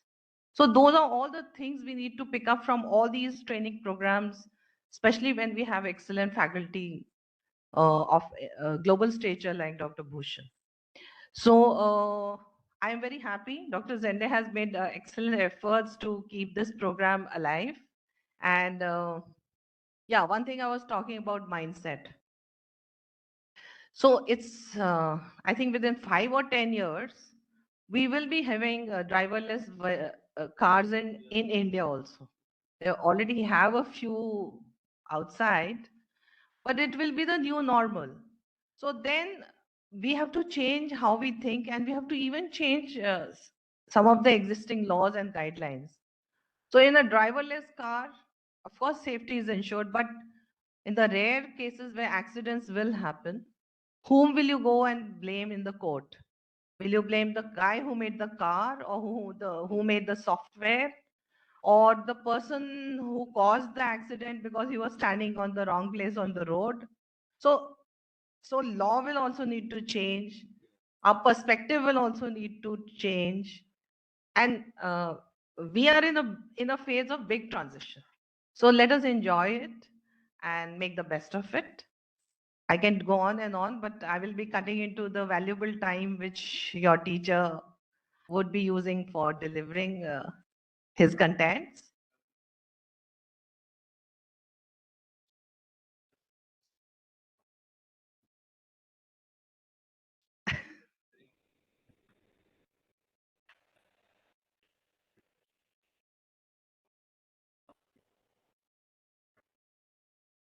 So it has been a fascinating experience, and thank you. Thank you for Thank your you. support. We are only the facilitators. Yes, We but have to that's- thank the government of India and the World Bank Yes, thank you. Yes. for thinking of this mega project. And in fact, we feel very proud to be part of this transformation in the teaching ecosystem in agriculture higher education. Unfortunately, it has not got the attention it deserved in the last 2-3 decades. Many SOUs were on the decline. They were starved of funds. So for faculty upgradation, student upgradation was the least priority item. That has come to the forefront and we are very confident. Within a span of 2 to 3 years, we expect to see a great impact. I think yesterday Dr. Agarwal mentioned Yes. about the change in the number of students who are appearing for the entrance test for agriculture education. There is a 5-fold increase within the last 2 years. So that's the kind of impact we are looking for. Because COVID has taught us everything is important and anything can come to a standstill in terms of lockdown, but not agriculture. Food has to be made, it has to be grown, livestock have to be reared.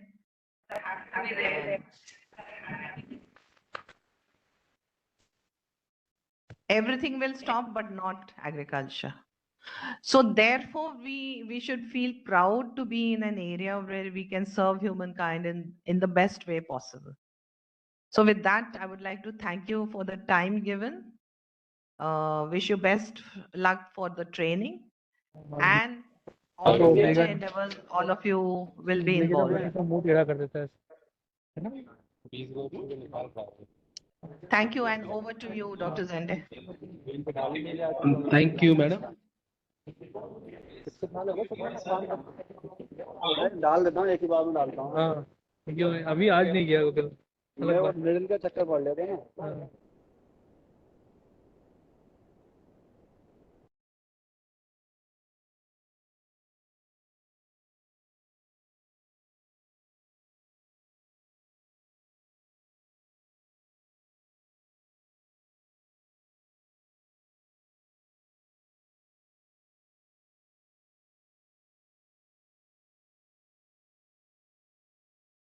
Lecture institute, but she has taken some time, and again today she has with this department since morning 10:30, and she has also checked our some files and also cleared some of the faculties for the international training program.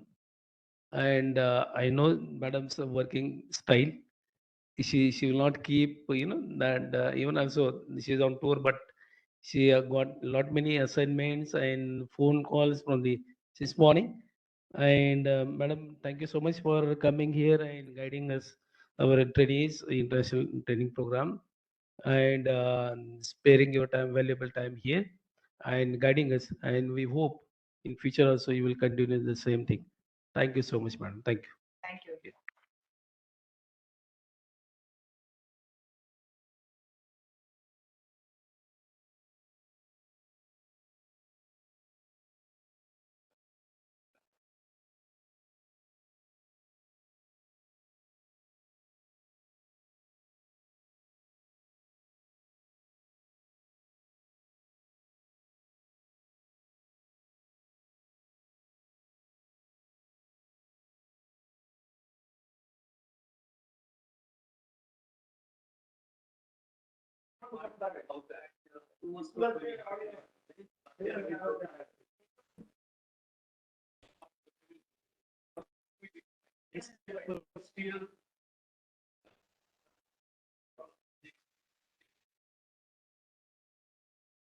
Mute on पे तो हो जा रहा है, फिर वो on हो जा रहा है, फिर हो जा रहा है, call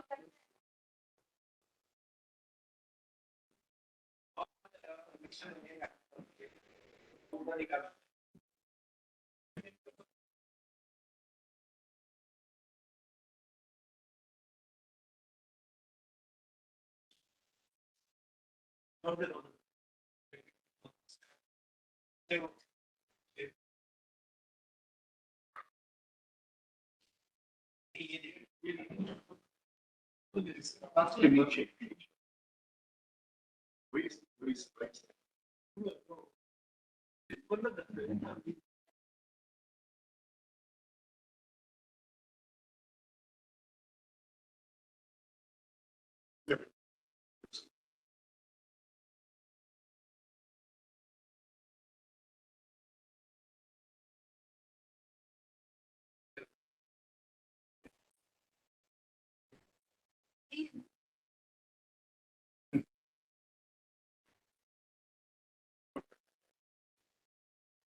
Okay, so let's get back to do RCTs. So randomized clinical trial as what we call as is one of the experimental type of study designs. So what do we do in a randomized clinical trial? An epidemiologic experiment in which the subjects in a population are randomly allocated either to the study group or to the control group. These groups then receive and do not receive the experimental preventive or therapeutic procedure or intervention. The results are assessed by rigorous comparison of rates, death, recovery, or other proportions of outcome in the study and control groups. Typically, RCTs are prospective cohort studies. They are largely designed based on that. Randomized controlled trials are generally regarded as the most scientifically rigorous method of hypothesis testing available in epidemiology. So the approach is very similar, and I've given you the link to Kimmy, and they have got some very nice experiments or data sets that you can take a look, and it'll walk you through how they have analyzed it. That's more important is they give you the steps through which they have gone and done the data analytics. So again, we start off with a randomized population. Now, if we have a defined population, we randomize it to new treatment or current treatment. We can use a random number generator or what we call a flipping of the coin to put the individual either in the treatment or the current treatment, and then follow them over a period of time to see if they've improved or not. And then we can utilize the same levels of what we do in terms of cohort analysis. We can calculate prevalence rates, incident rates, case fatality rates. All of these rates can be calculated at real time at a given during the study. Okay? So here's an example of what we call as a stratified randomized trial. So we have 1,000 patients, of which 600 they are stratified by sex. 600 of them are male, 400 of them are females. And then they are stratified by age, first by sex and then by age. We classify them as two groups, young and old. And in the process, we end up with each group having 500 people. By doing so, what have we done? We have eliminated the likelihood of the gender being a bias.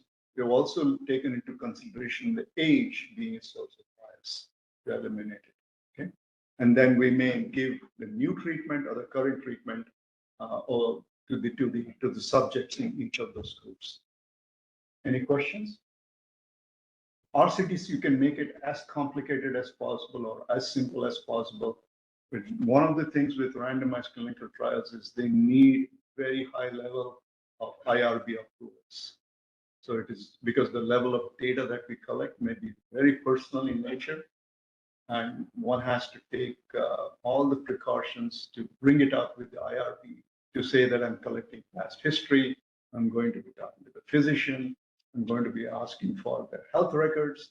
So when you start doing those things, you are really blowing up your institutional review board review.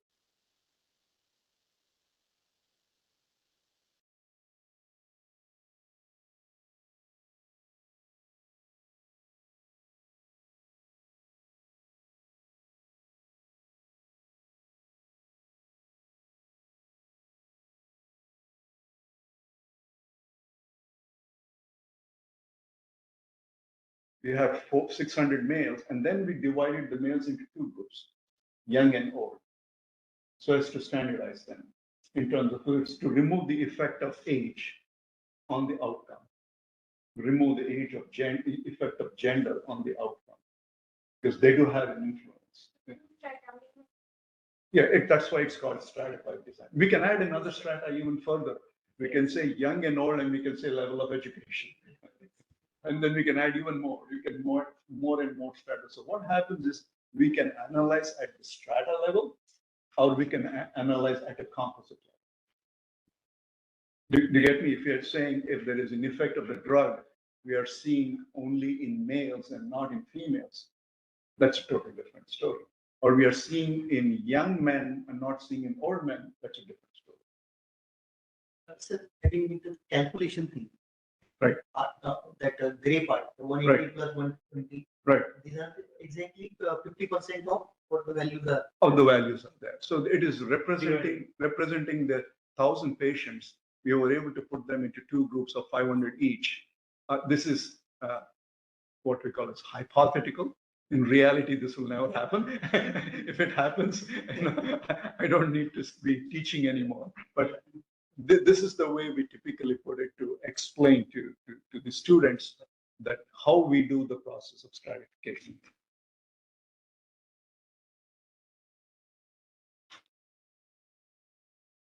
Okay, so experimental study examples. Randomized clinical trials to determine if magnesium sulfate given to pregnant women in preterm decreases the risk of babies developing cerebral palsy. This is a very well done study, and they were able to find there was some relationship. Randomized community trial to determine if fluoridation of public water decreases dental cavities. And this is a real life-related example. So this was a study that was conducted in Africa, and and is an example that was done to determine whether the early use of bed nets had an effect on the morbidity rate of children in rural Burkina Faso. An experimental group of infants used bed nets at birth, and a control group of infants used bed nets at the age of 6 months, not at the time of birth. Results showed no significant difference in morbidity rates, but the use of bed nets from birth was related to lower incidence of malaria and moderate to severe. So the question is, yes, as soon as the child is born from day one, please start using the bed nets. What's it? Yeah. Yes. Yeah. How is that reduced army? Because it's fully providing the bed net. That is one group. Providing, not providing bed net. How that group is. So these are social and ethical issues. What we tend to do is we take different villages with same conditions, and these villages have very little interaction with them.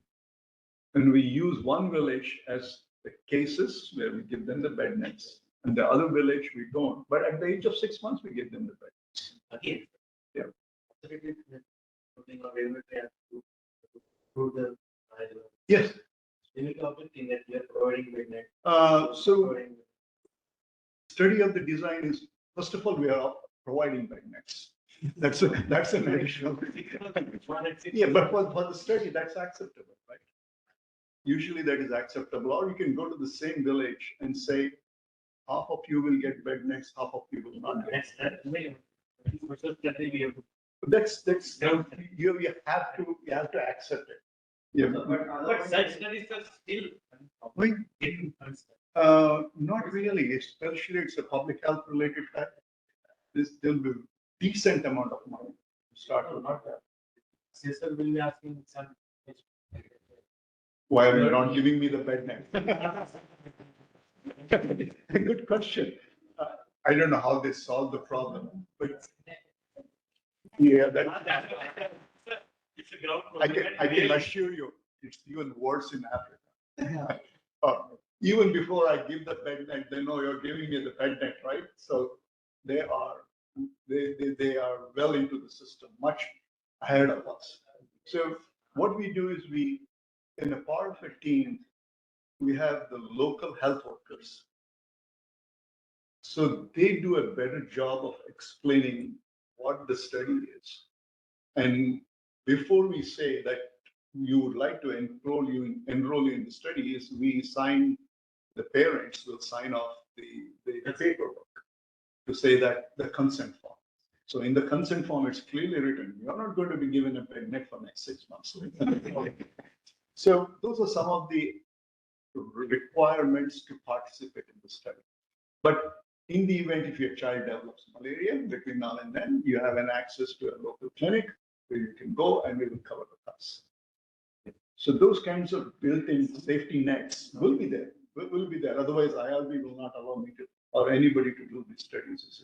You can't leave that kid in malaria. No, we have a system or a backup to take care of this.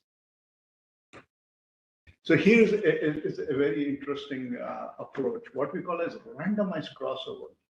So this kind of piqued my attention was when I was doing a study review of one of the NIH compounds that they were doing, was this particular drug was used to treat a very, what we call acute forms of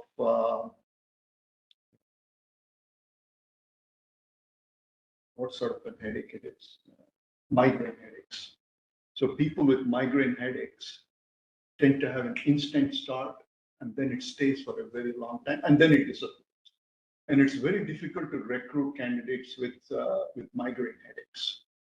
So even what we do is, and if we have a new treatment, and we cannot increase the pool of the number of patients with migraine, what we did was we created two groups, group 1 and group 2.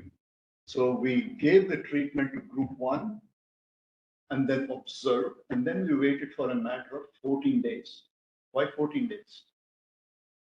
Because it takes that much amount of time for the drug to clear the body. So the individual is fresh again to take another dose in the process. So what are we doing by doing this randomized crossover? We are eliminating the genetic related aspects. I'm becoming the same person with another drug, right? So I'm eliminating all of those biases, the confounders that are creeping in from the genetic aspect of things. And many of the migraine related thing is the environment and the genetics.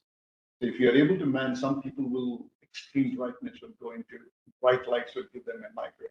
Some people with a lot of noise will develop migraine.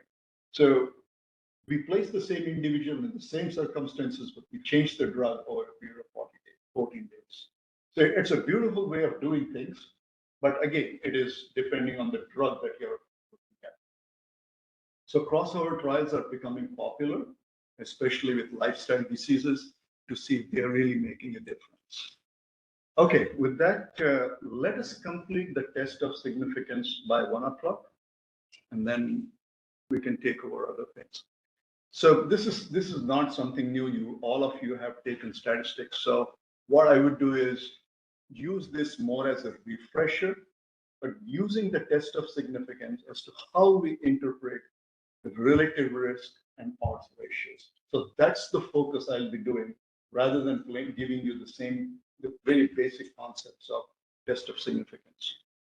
So the first question one would ask is, what do we mean by an estimation? An estimation is the process of making a quantitative inference about a population from a sample. You know how to collect a sample, we have analyzed the sample, we have found a certain observation. What are we really doing is we are taking the findings of the sample, we are trying to infer it, how does it behave in a population? That's the whole purpose. In order to do that, we need to create estimates. So the way of doing the estimates is through the sample process. Once we collect the sample, we generate a point prevalence or a point estimate. When we use this point estimate and construct around that number, what we call as an interval estimate or a confidence interval. So that's the typical process we do. Let me now work with you with an example.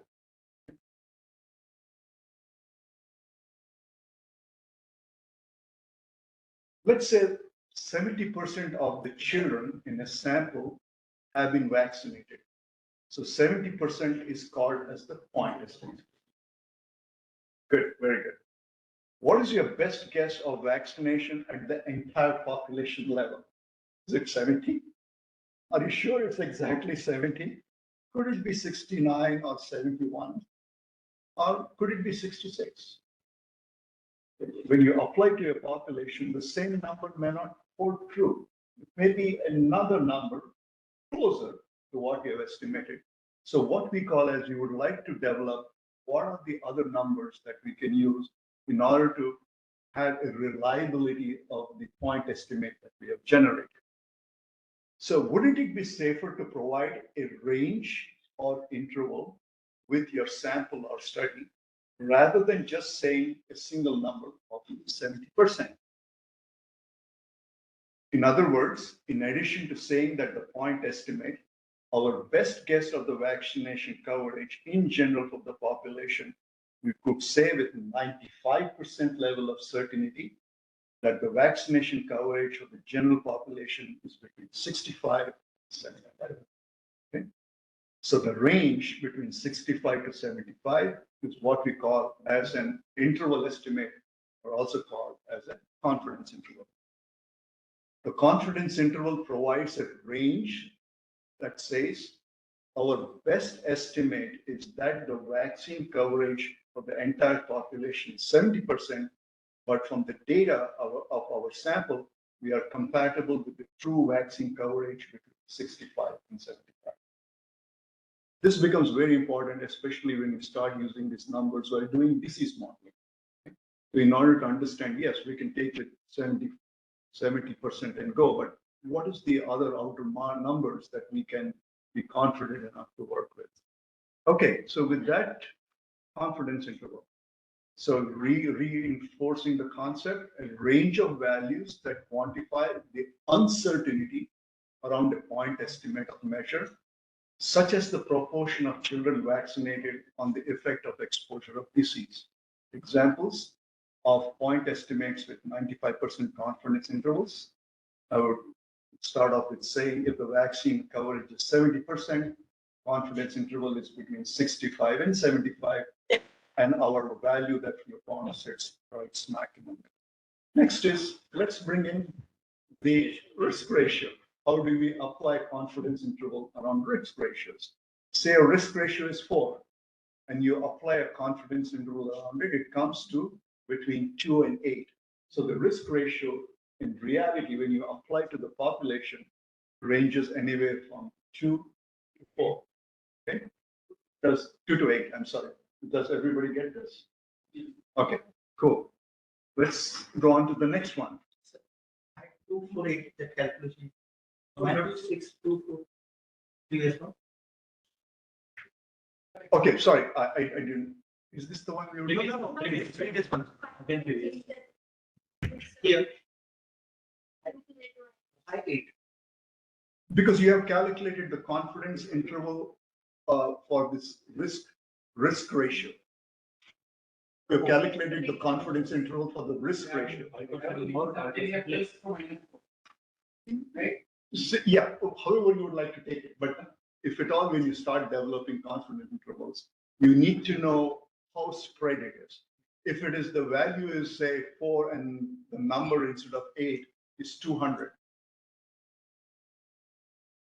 it's a very weak data point. So it can, your risk ratio can run around anywhere between 2 to 200, which is not really a great study. So tighter the confidence intervals, the better you are off. Okay, and that's what, and you will see as we go along, these things will become a lot more clear to you. Okay, so here, like we did for vaccine coverage, was 70%. We developed a confidence interval. The same thing we will do for risk ratio and odds ratio. So assessing the statistical significance and confidence intervals, if you recall, we bring in the concept of null hypothesis now, in addition to confidence intervals. The recall that the null hypothesis for risk ratio or odds ratio is 1. Therefore, if a confidence interval contains 1, it is not statistically significant. So in other words, if you range from say it's I'm a little scared to use this. It's okay. So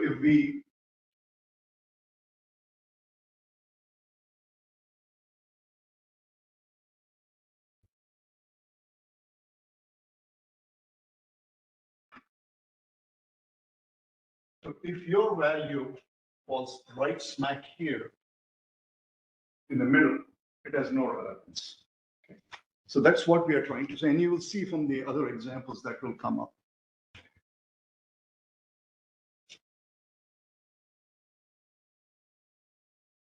Great. I'm getting good at it. Okay. So here, let's take the example of p-values. This was a study that was done looking at the relationship of tubal infertility to the history of sexually transmitted disease that was done and presented in the American Journal of Epidemiology. So what did the researchers do? They collected swabs from many women that had signs of infertility, and they were able to grow the organisms up and then identify the odds ratio and then build confidence intervals and then identify the p-value. They never bought the p-value of the process. So what do we find? The first one, odds ratio. Is it significant or non-significant? Significant? Oops. So it's significant. So also with trichomonas. What about yeast? What about yeast and other vaginitis? It's sitting right on one. Okay? So you might call it, you might not call it. Usually some people are very conservative and will say although it is 1 and above, we are still not confident about the relationship. So you will end up, virtually you'll end up with an odds ratio 1.07 and 2.7 on the other end. So does that 0.7 make you a little bit more better than 1? Less likely. So if it is greater than, I would say, greater than 1, not equal to 1, you still have some level of appreciation of what you're finding. Now let's move on to herpes. You're right. It is, odds ratio is 0.9. Confidence interval is between 0.5 and 1.8. So the value of 0.9 sits right in between. That's less than 1. So therefore, it is p-value of 0.8. Therefore, it's not significant. With genital warts, again, sitting on the fence between 0.4 and 0.2 and 1, it is again not significant. Perfect. Now let's work with some examples here. Okay. Malaria vaccine and the incidence of malaria. Say we have got a vaccine for malaria, we still don't have.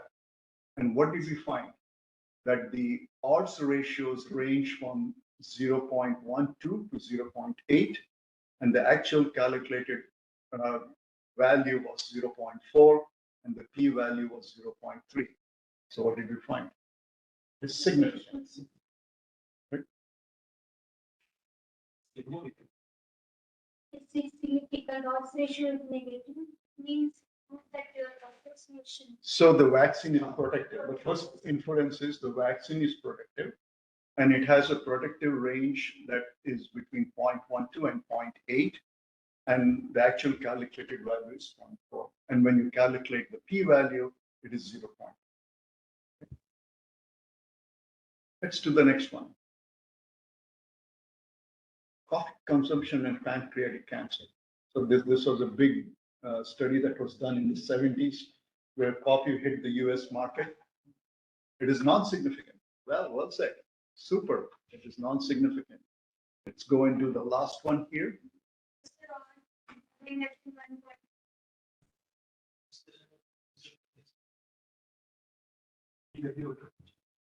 So it is between 3.3 and 11.7. P-values. You get it? Okay, let's go back.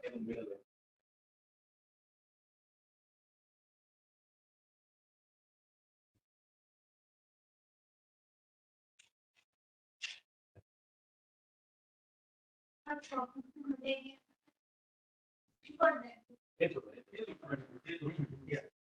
So can you explain again the steps? What we will observe first? First, Okay. we have to observe the p-value. So the first one is you're going to observe the odds ratio. So the odds, yeah.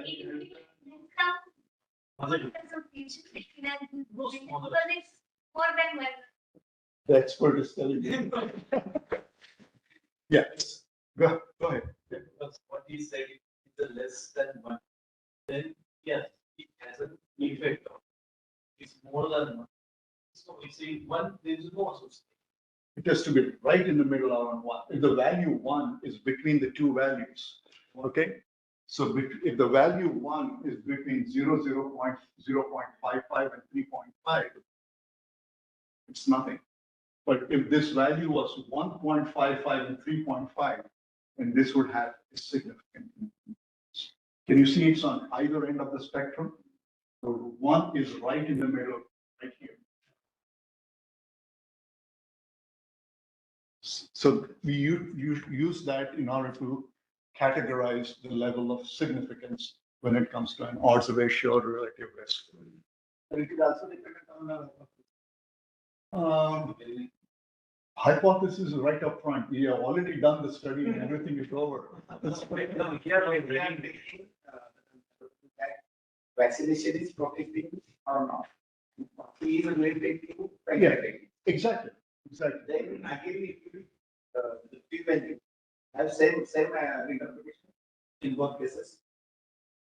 So the p-value interpretation is same. We are using a 95% confidence interval. And the calculated value is 0.09 as the p-value for this study. So it is greater than 0.05 So therefore, it's non-significant. How will you be able to experiment coffee consumption? So there's no relationship. Drinking coffee does not cause pancreatic cancer. So if you're not clear, let's spend more time and try and understand this. Hypothesis was initially coffee consumption may go to Pancreatic cancer. maybe. Maybe. Exactly. But now, Good. Very well. was that when if you drink the coffee, the concentration is state of risk associated with the exposure. That's the simple definition. We call it as oxidation. Yep. So they Okay. have the exposure, but not going to lead to. Formation of pancreatic cancer. So Let's take, all the three numbers are important. everything is important. Every single number there, it's going to tell you a meaning. So the last one, let's give it to her to interpret. I'm not putting you on the spot. What do you think here? Okay, so where is the p-value going? Significant. It is significant. So when we look at it, the odds ratio is 6.3. If you wash your hand in, say, chlorine water, or wash your hand with soap, you are, if you don't wash your hand with soap or with chlorine water, you're 6 times more likely to come down with shigellosis if your hands are contaminated. So that's the interpretation that we will take.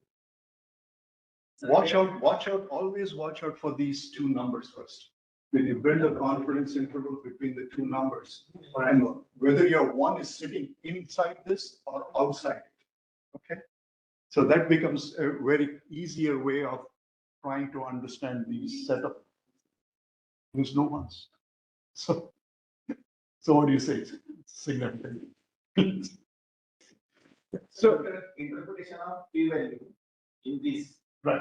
It's like we do for any other statistical studies. and it will not be dependent on the sample size. It will have at some point in time when you do the calculations, but it is largely, depending on what sample size you look at, it's going to influence. Okay? Especially when you're looking at extrapolating into the population, it still will have an. Okay, confidence intervals required or recommended by many medical and public health journals. Most relevant when the goal is to estimate the characteristics of the population. So you do a study on her farm with 100 cows, and then she comes back and says, this applies everything to the cows in Nagpur. Why not? Right? So that's when you're taking your data and trying to extrapolate it to other farms with similar characteristics. This is what's wrong, right? So that's what we are trying to do here is when you do a study, taking a sample, let's see how it behaves at a population level. Another is exposure's effect on disease. It provides interval rather than a point estimate, and with a confidence interval, with the width of the confidence interval. So this is an important thing. I'm sure many of you read the papers. And when I start looking at the data, I always put a comment up there. And I'll tell you where. A confidence interval or a range of values that reflect the precision of the point estimate. Narrower the confidence interval means more precise is the point estimate. For example, in the first study, we have a relative risk where the odds ratio is 4 and the confidence interval is between 2 and 8. Then we did another study where the confidence interval is wide. The interval means it is less precise estimate, ranges from 1.5 to 16. So usually as a reviewer, I would say your confidence interval is too wide. What do you think are some of the likely biases that have been introduced to expand this confidence interval? So you throw a curveball to the people who have written that research paper to make them understand this is something which we need to look into. Provide a response. Down there. Yes. Yeah. Confidence interval, we have to decide if we start or if it is step. It's a step. We calculate it. But do a confidence interval calculator with your data sets. We do it with our odds ratio. It's the same calculation. I didn't want to do those calculations up here because. So you can do it in the software.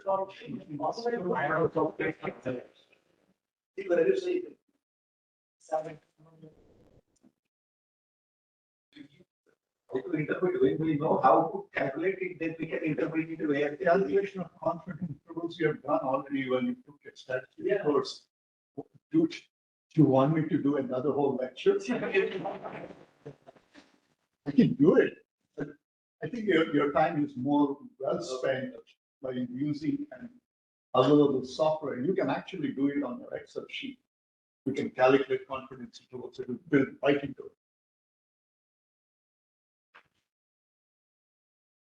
So with that, you want to take a break and then we can come back?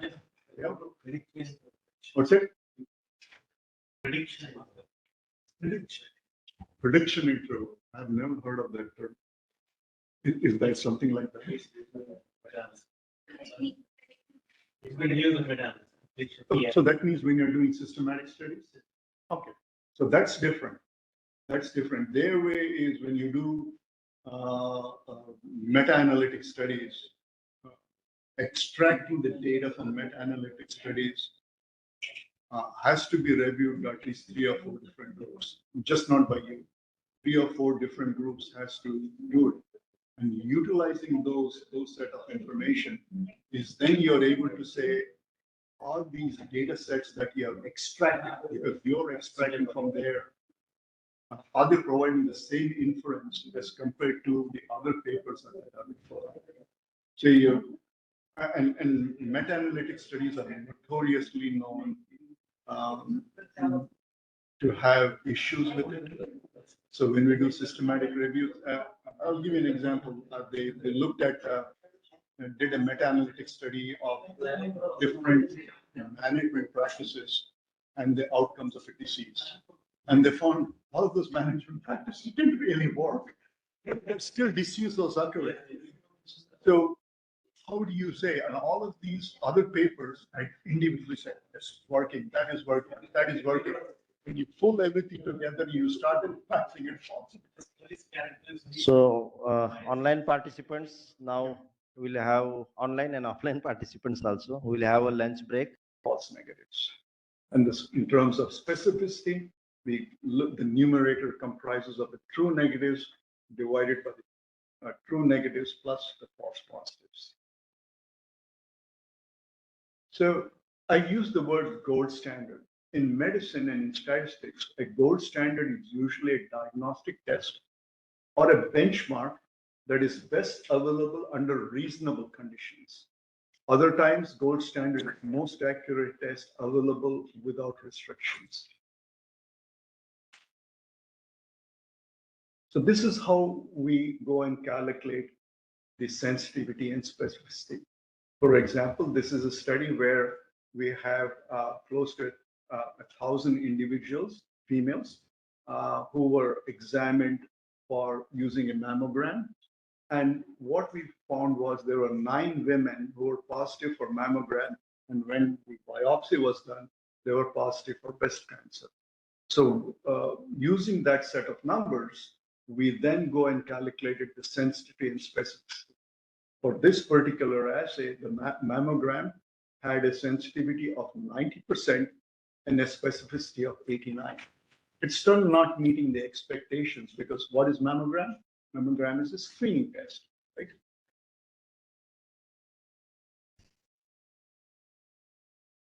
I click on this. Yeah. Okay, so when we look at an ideal scenario, ideal condition, it's hunky-dory, everything is fine, the sun is shining all the time. When we look at it, ideally the 2 populations should be nicely segregated from each other. So when there is a cutoff point, the one indicated in green are the people who are healthy, while the one that are indicated in blue are sick. Okay, this is what we call as the real good feeling situation, but it never happens. In reality, this is how it looks. There will be an overlap. And it is this particular overlapping of the false negatives and the false positives that induces different types of errors in interpretation of the results. If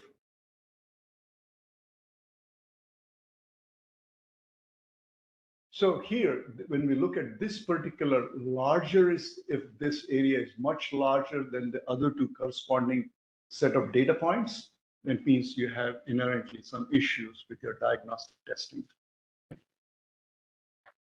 So selection in the cutoff points, the implications are if you have a selection point that I would say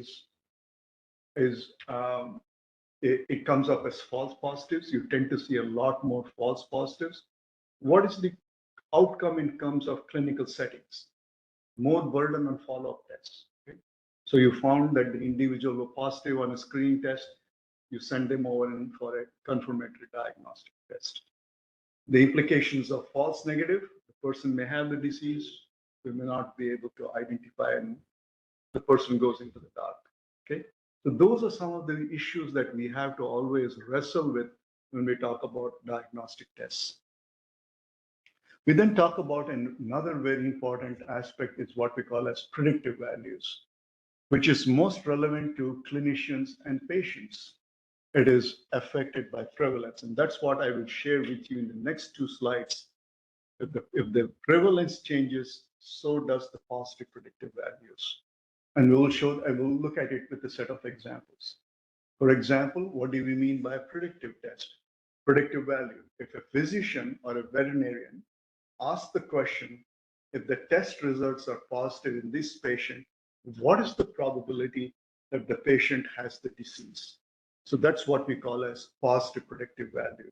In other words, it is the proportion of the patients who test positive who actually have the disease. A negative predictive value is patients who do not have the disease, the question that the physician will pose, and that's the negative predictive value. It comprises of the proportion of patients who test negative and do not actually have the disease. So this is how we typically calculate a positive and negative predictive value, is looking at the rate. Positive predictive value is looking at the ratio between A divided by A plus B. In other words, we are looking at the first two set of boxes to tell us what is the positive predictive value.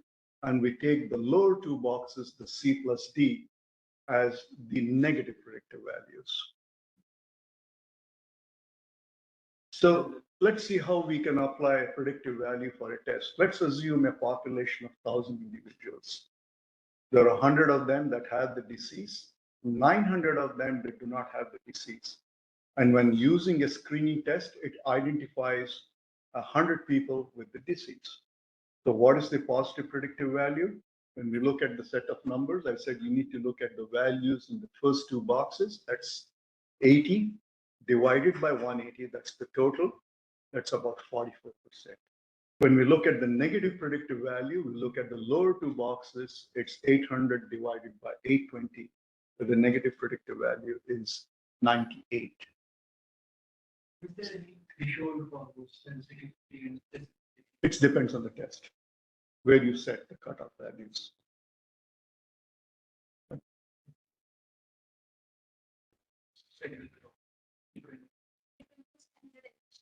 So it depends on population levels.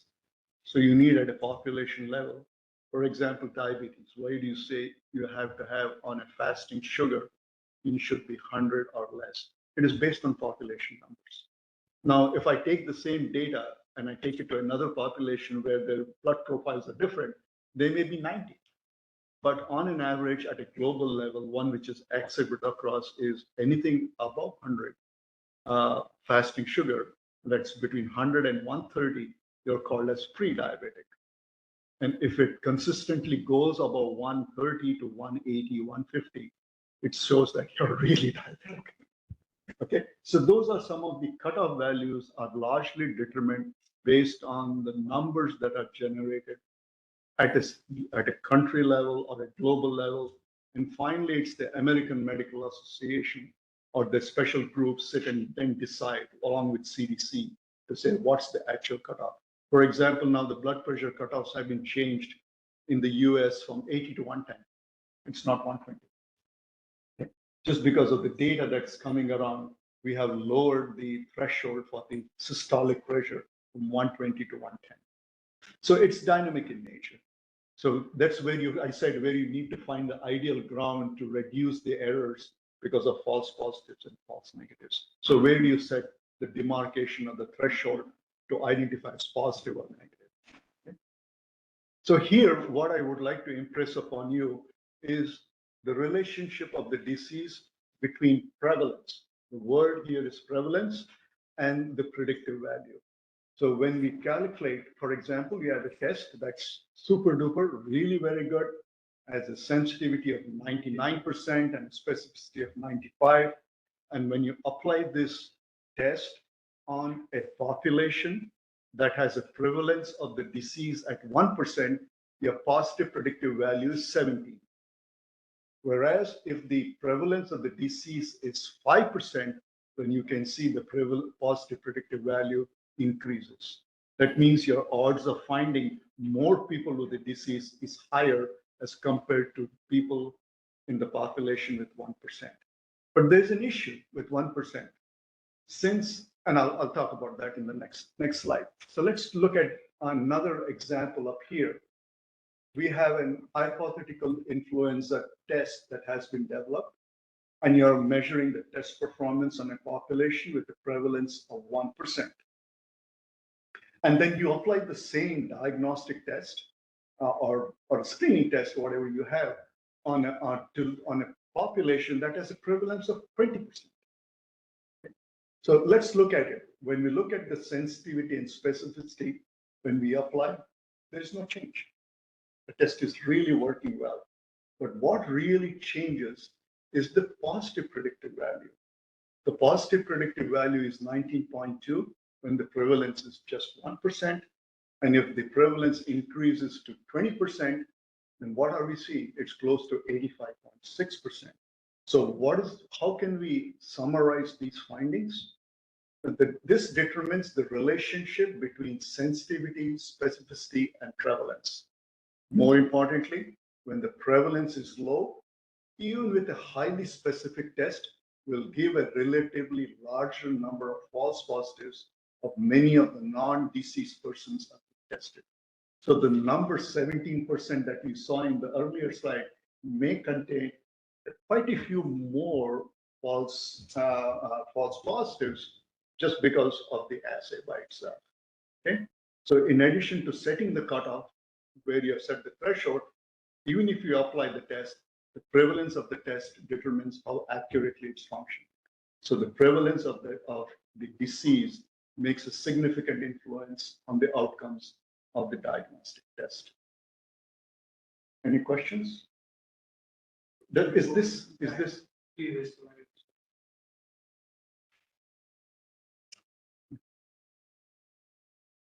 So here, when I was talking about this 17%, although it's only one, there may be a few of these that may be false positives.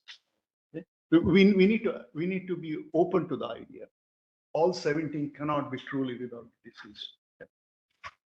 We can still go around with these numbers and create confidence intervals. I'm not going to do it.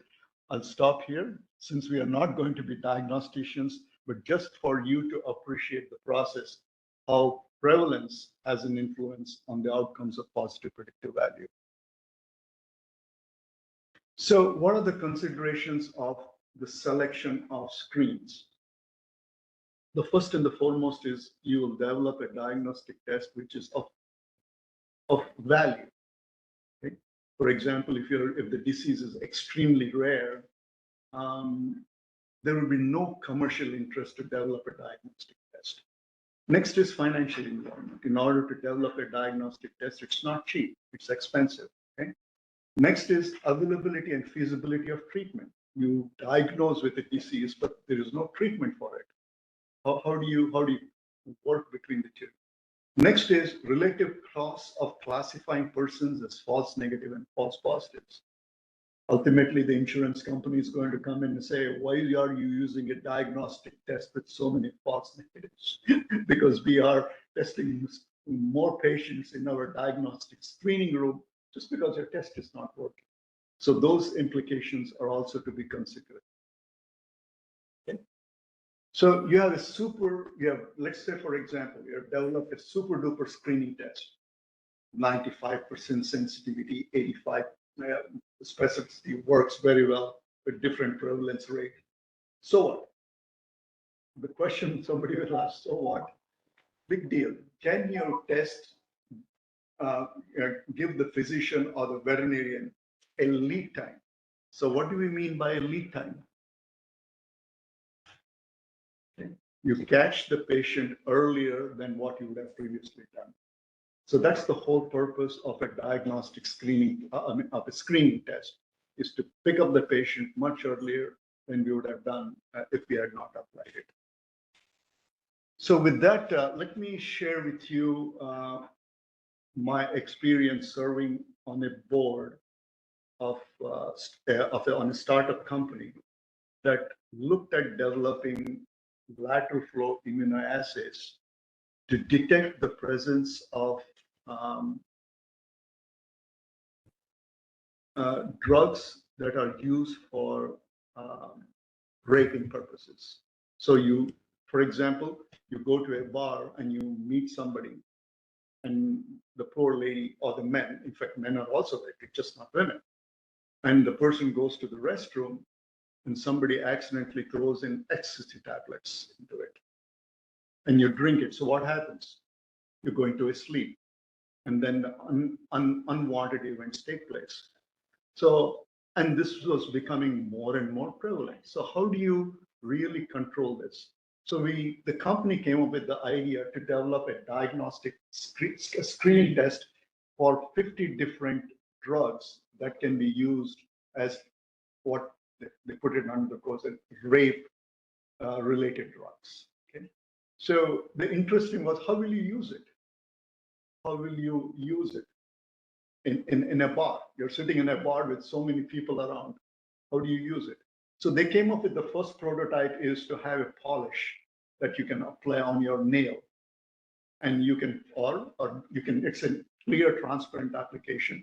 You can dip it in your alcohol and the color changes pink or green. That means there is a substance. Somebody has added substance in it. Okay, but it was not popular. Idea was great. It used to work, but it had terrible sensitivity and specificity. So the idea was scratched off the table. Next is we'll come up with lateral flow devices. So who the hell is going to say, how are you going to take a drop of alcohol, put it on a strip, wait for the color to wash? That proposal also went away. And we were really very surprised. How the hell are we going to break the circle? And the assays were terrific, beautiful assays. Then what we found was coins. We had FTA cards that were bound on one side, another side, the entire assays would run. And these were small cards that can be disposable in nature, and they come in a set of pack of 5. You take one of those cards, dip it in your alcohol, and keep it upside down. And if the color changes, it'll tell you the color has changed, and nobody knows around. It worked like magic. And now it has become a $49 million startup company. I didn't get any money from it, but I'm still poor as I am. But work with this company, evaluating the data sets, trying to see if it is working, if it is not working. But it's a fascinating concept, right? To bring in something to avoid in anticipating that such events are likely to happen, especially in college gatherings, when we have college, like State College or any other place you've gone. How many bars are there? You can drop from one bar and then get into another bar.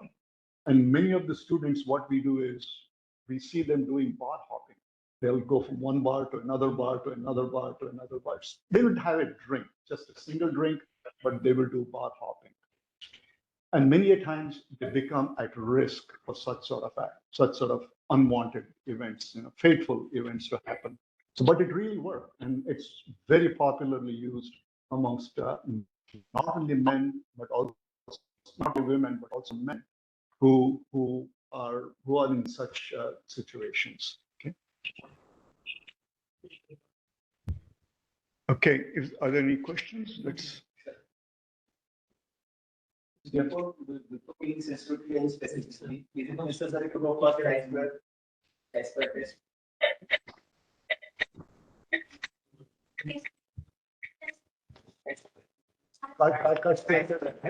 Or what? Dr. Kesharkar, please switch off your mic. Dr. Jivan Kesharkar. Not able to follow. Looking at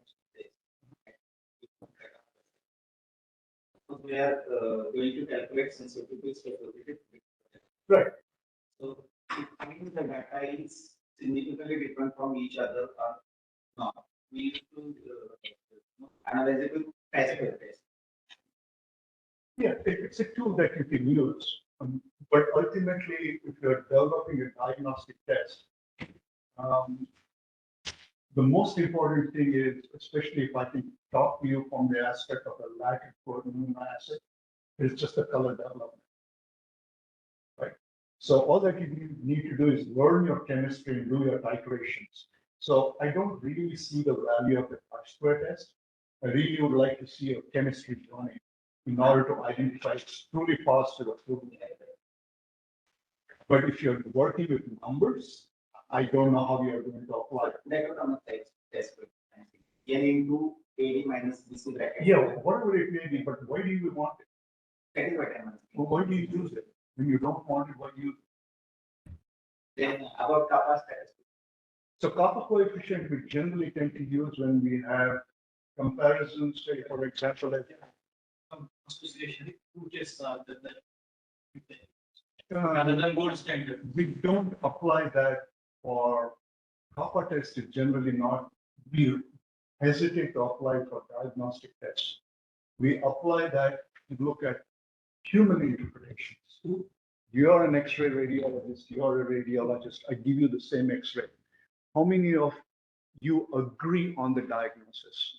What is the level of agreement on the diagnosis? That's all we do. Kappa test gives you a very good understanding. If she says, yes, there is a tumor in the left bronchi of this size, of this measurement, most likely invading the tissue cells, what is your recognition? Or do you say the same thing? Because you have learned to report the findings in a certain way. How much agreement is there if I'm developed a new assay that is looking at a probe? How many of you are going to come up with the same interpretation? How many are different? So if the kappa coefficient is high, 70 to 80%, I think it's a reliable way of utilizing it to interpret this. The same thing is interpreting diagnostic readings. So you may come up with a value, she may come up with a value. We can apply the same thing, but we are more and more moving away from it. The reason is we do something called as Levy-Jennings chart. So our instrumentation, when we have a PCR-based assay or an ELISA machine, we go and look at how the positive controls and negative controls are functioning. And are they working within the one standard deviation? And if they're going beyond the one standard deviation, that means I'm having the calibrations are at issue. So I compare between machines to say, how are my machines working? Because I have 12 PCR machines in my lab. And I would like to compare with the same analyte. Are they giving me the same CT readings? Right?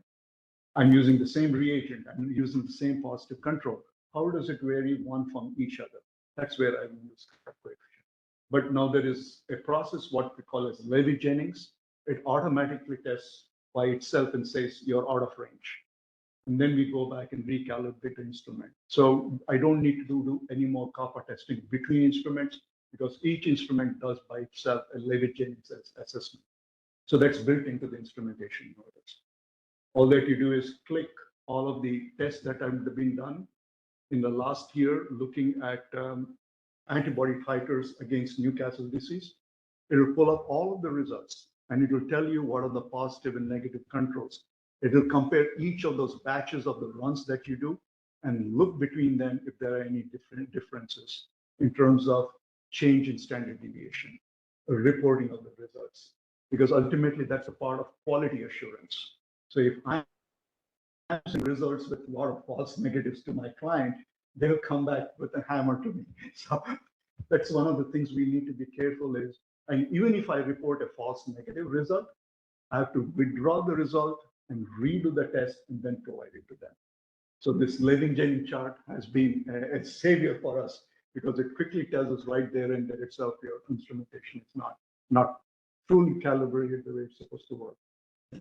Yeah, Cup coefficients very widely used to look at difference of interpretations between diagnosticians. Raj. We used it to compare the test previously. You can do that too. You can do that. And nobody's stopping you from using it. But when we look at in terms of science, publications, data sets, we use kappa coefficient variations to measure observations and to see how well it's being reported in the same way across the profession. When we are measuring the association of exposure factor to disease, Right. then also kappa will be. No. I wouldn't do any of those. Set up the data set, see how it looks. But if you're doing, what do we do with kappa test, with the t-test? There are several different types of t-tests. I would like you to understand what are the different type of t-tests. There's a turn t type of t-test or small rough t-test or simple t-tests that you can apply. It largely will depend on what you want to see. How much difference is there between the two? Is it significant or not significant? That's what you're really trying to estimate. But where are you going to use it? Just after saying it's significant and non-significant, where are you taking it to the next level? It's not providing any more additional information. So the question one would ask, why do you really need to use it? I showed you the paper. I showed you my paper. That's where you apply. Yeah. So it's 2:45. Do you want to break? It's Friday, or do you want me to continue?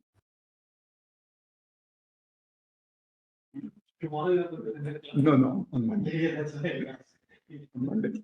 On Monday. Thank you. On Monday. I need a break too. So. You was expecting the same.